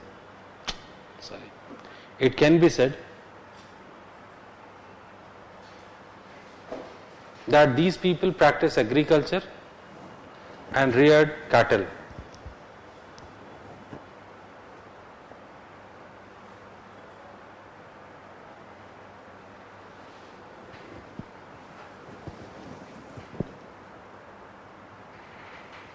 They used to produce, or just leave it. Economy में करेंगे, ठीक है, आगे लिखें.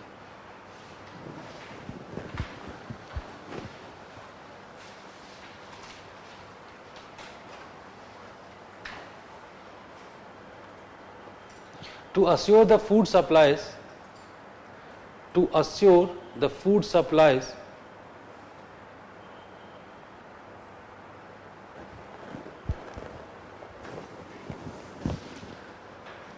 every section of society,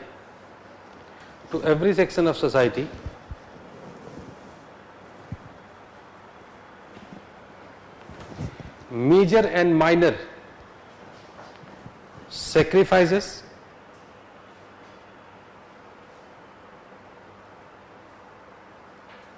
and rituals started in Doab area.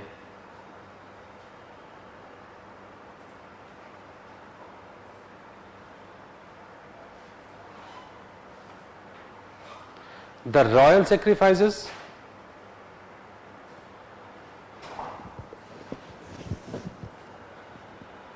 royal sacrifices, in bracket write down Rajasuya and Aswamedh.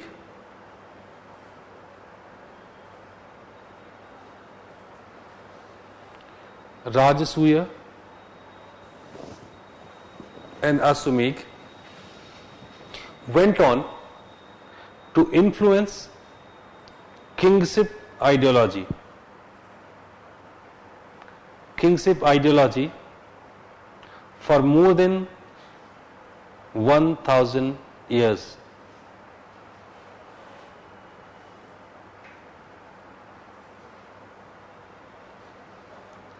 Apart from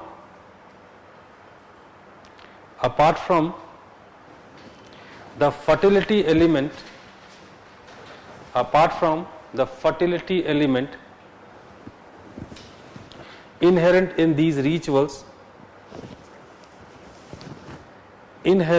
these rituals,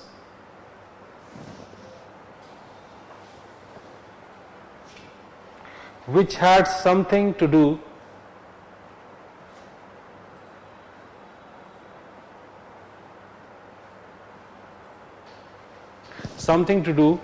with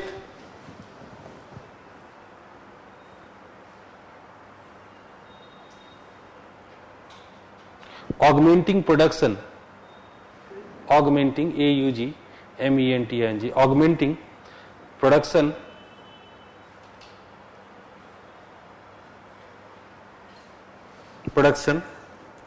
and it also helped to raise the status of the chief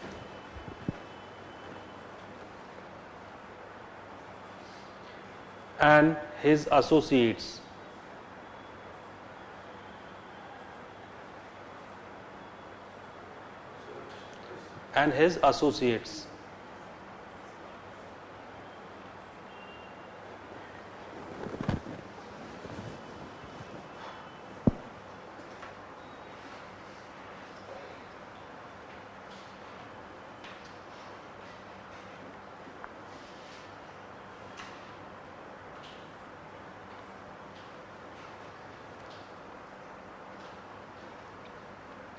In this system, Rajan meant the chief,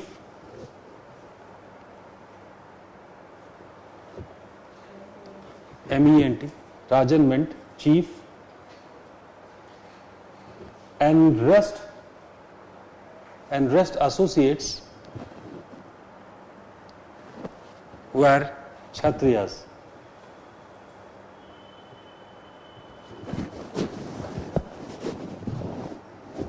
Kshatriyas who enjoyed power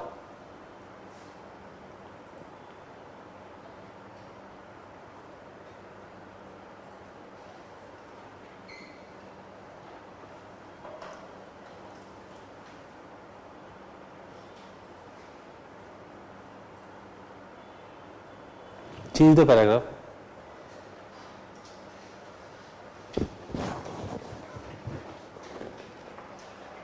The Rajan or Kshatriyas rise to power and Kshatriyas rise to power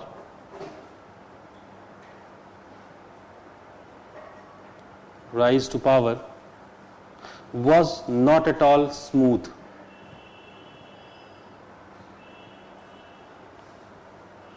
Rather, result of a long process.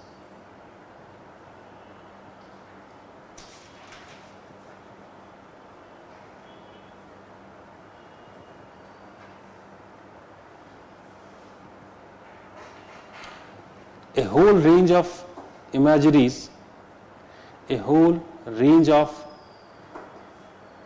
imageries, imageries and rituals were played out in public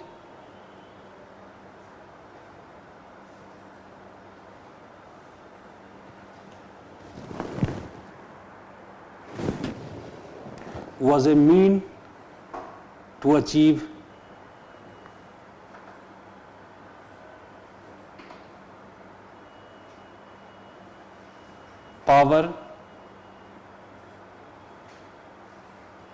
and hierarchy.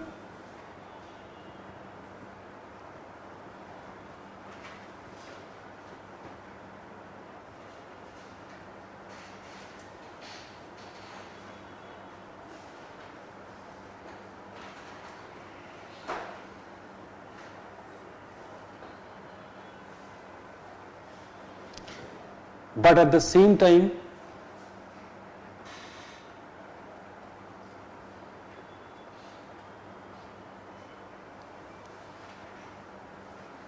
King also claimed,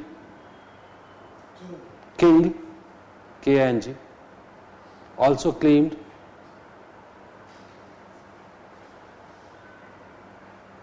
his common identity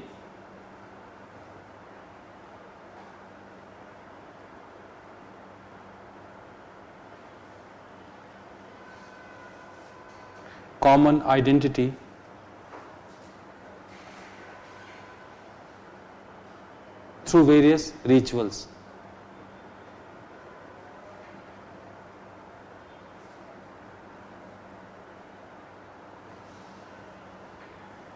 Got my point? At one side he was claiming the hierarchical system, and at the same time through some certain rituals he claimed the similarities with the common people, such as, let me give you one example. Eating food with the same plate. Exactly.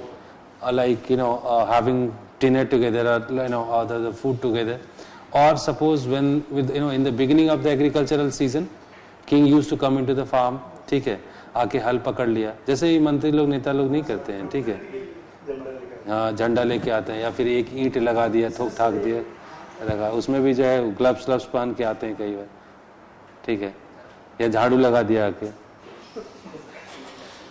साफ जमीन पे, एक भी पत्ता नहीं है वहां पे, आके उसमें भी ग्लव्स पहन के एक ही जगह लगा देते। तो ये सब मतलब हेरिडेटरी है, ऐसा थोड़ी क्या भी है नाटक में। They are always expert in such kind of dramas. Carry on.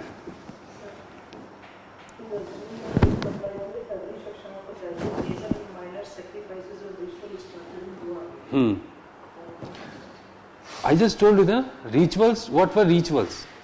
Rituals were nothing but trying to secure the mobility of the resources. ठीक है, रिचुअल छोटे करेंगे तो ब्राह्मण से निकल के उसे जो प्रोड्यूसिंग कम्युनिटी से निकल के ब्राह्मण के पास जाएगा, क्षत्रिय के पास जाएगा। Means of social exchange, that is what I have discuss in the last class.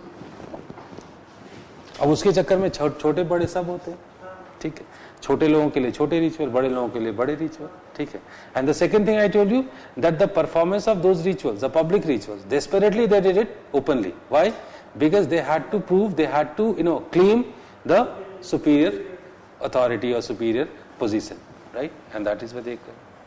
Okay, carry on.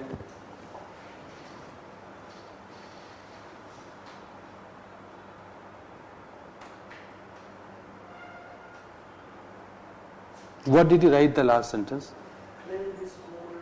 Common identity. Okay.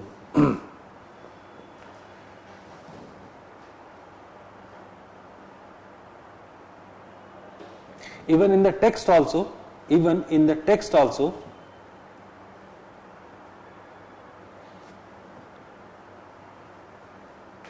the king has been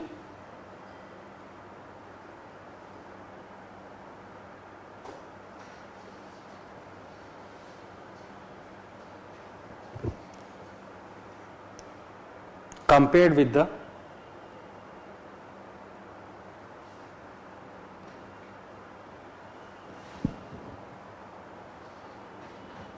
vis, V-I-S, vis.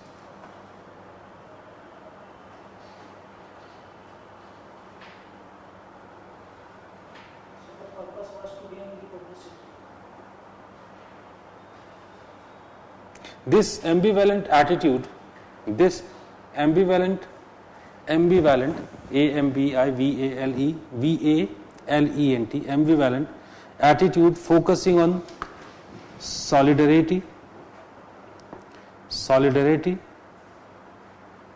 with the community on the one hand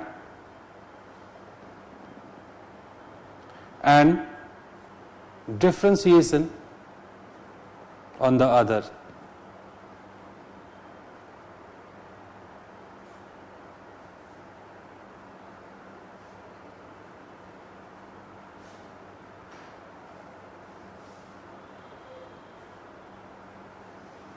With the other.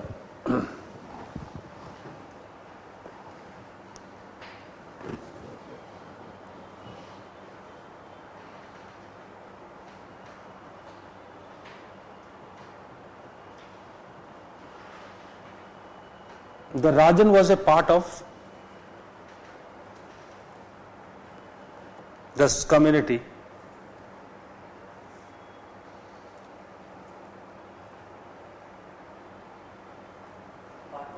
Part of the community, and yet had to be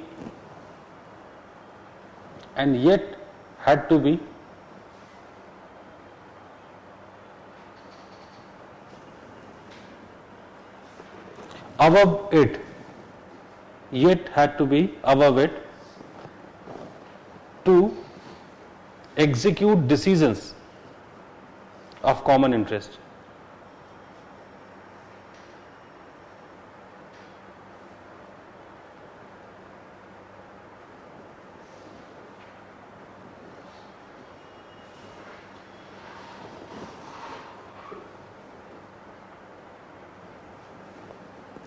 With the rise of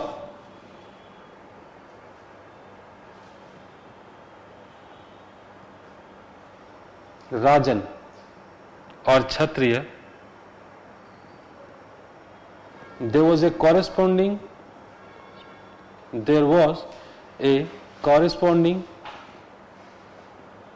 enhancement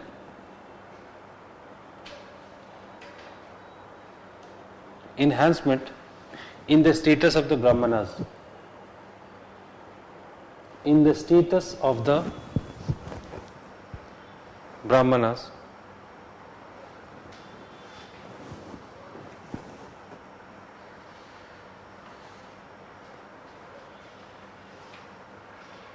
because the king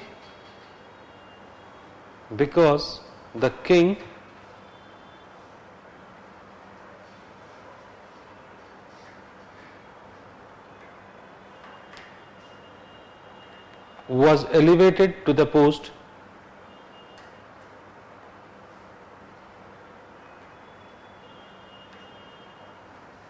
with the help of rituals done by Brahmins.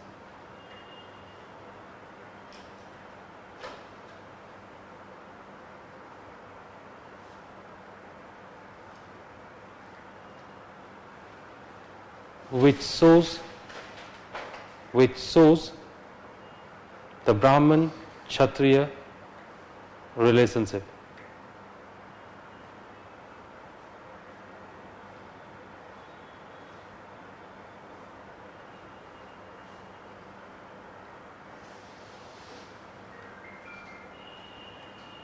The king was legitimized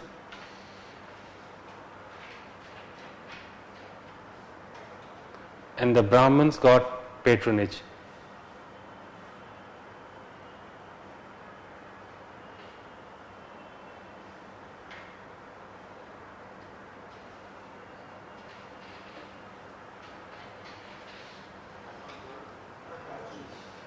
Got patronage. Got the point? The same nexus I am talking about that I have discussed earlier.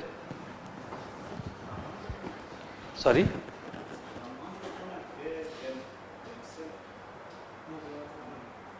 Sorry, I didn't get you. Who, Brahmins? How come they could be independent? Anybody who is not part of mode of protection, they are not independent.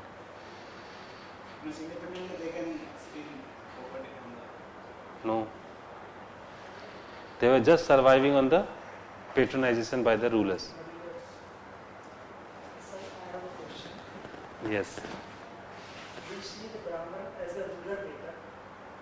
Why we don't see the Brahman as a ruler in any case of history? इसका मैं mic बंद करने के बाद जवाब दूंगा. Well, I think that question is good, right?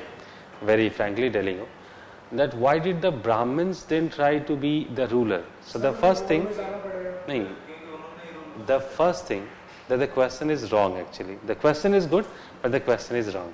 How come? The Brahmins definitely became rulers. We have lots of examples, right? When the Brahmins became ruler. The first thing, that is true. And sometimes you'll find that Brahmins has already been defined or assigned a different function, right? So they could not directly claim those kind of rights. Getting my point? So initially they have been assigned the function of priesthood and other things. So they could not decide it. But at the later stage, you'll find that they got a concept of apad dharma. APAD, apad dharma. What is that concept? That if the society is having certain problems and the Brahmanas were supposed to pick weapon, or they were supposed to pick the tools and the the agricultural tools or the craft tools, they could do it, and they started doing it, right? So it is not true. We can't generalize this idea that this is what happened, the first thing. And in fact, initially there was a different kind of reason because of what they would not have preferred to be the ruler. And the first thing, if you think that Brahmanas were making them ruler, so it is partially correct, right? It is not completely correct. I just told you that every section of the society was trying to hold the surplus, right? So it was being tried by the Kshatriya people, right? Brahmanas were trying, Kshatriyas were also trying. And what do you think? Vaisyas, they would not be trying. Definitely they would have also tried to hold the surplus. कर नहीं पाए होंगे, ठीक है? तो अलग चीजें.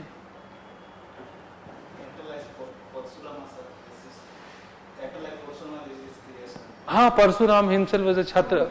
It's a Brahma Chhatra concept, nothing else. He was a Brahmin, but even though played the role of Kshatriya. Yeah.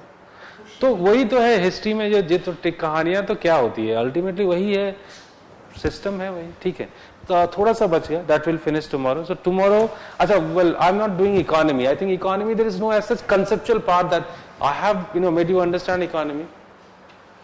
Is that clear? Economy, there's nothing as such to be discussed. We just need to discuss about certain factual things.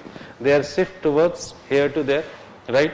Agriculture, pastoralism, and the tools being used by them, the things produced by them, right? And in the later Vedic period, certain craft. So it's all about facts. I'll just get you something in written format. वो भी चलेगा, ठीक है? Because there is no concept. It's about fact actually, right? So we'll do this tomorrow. Religion and society.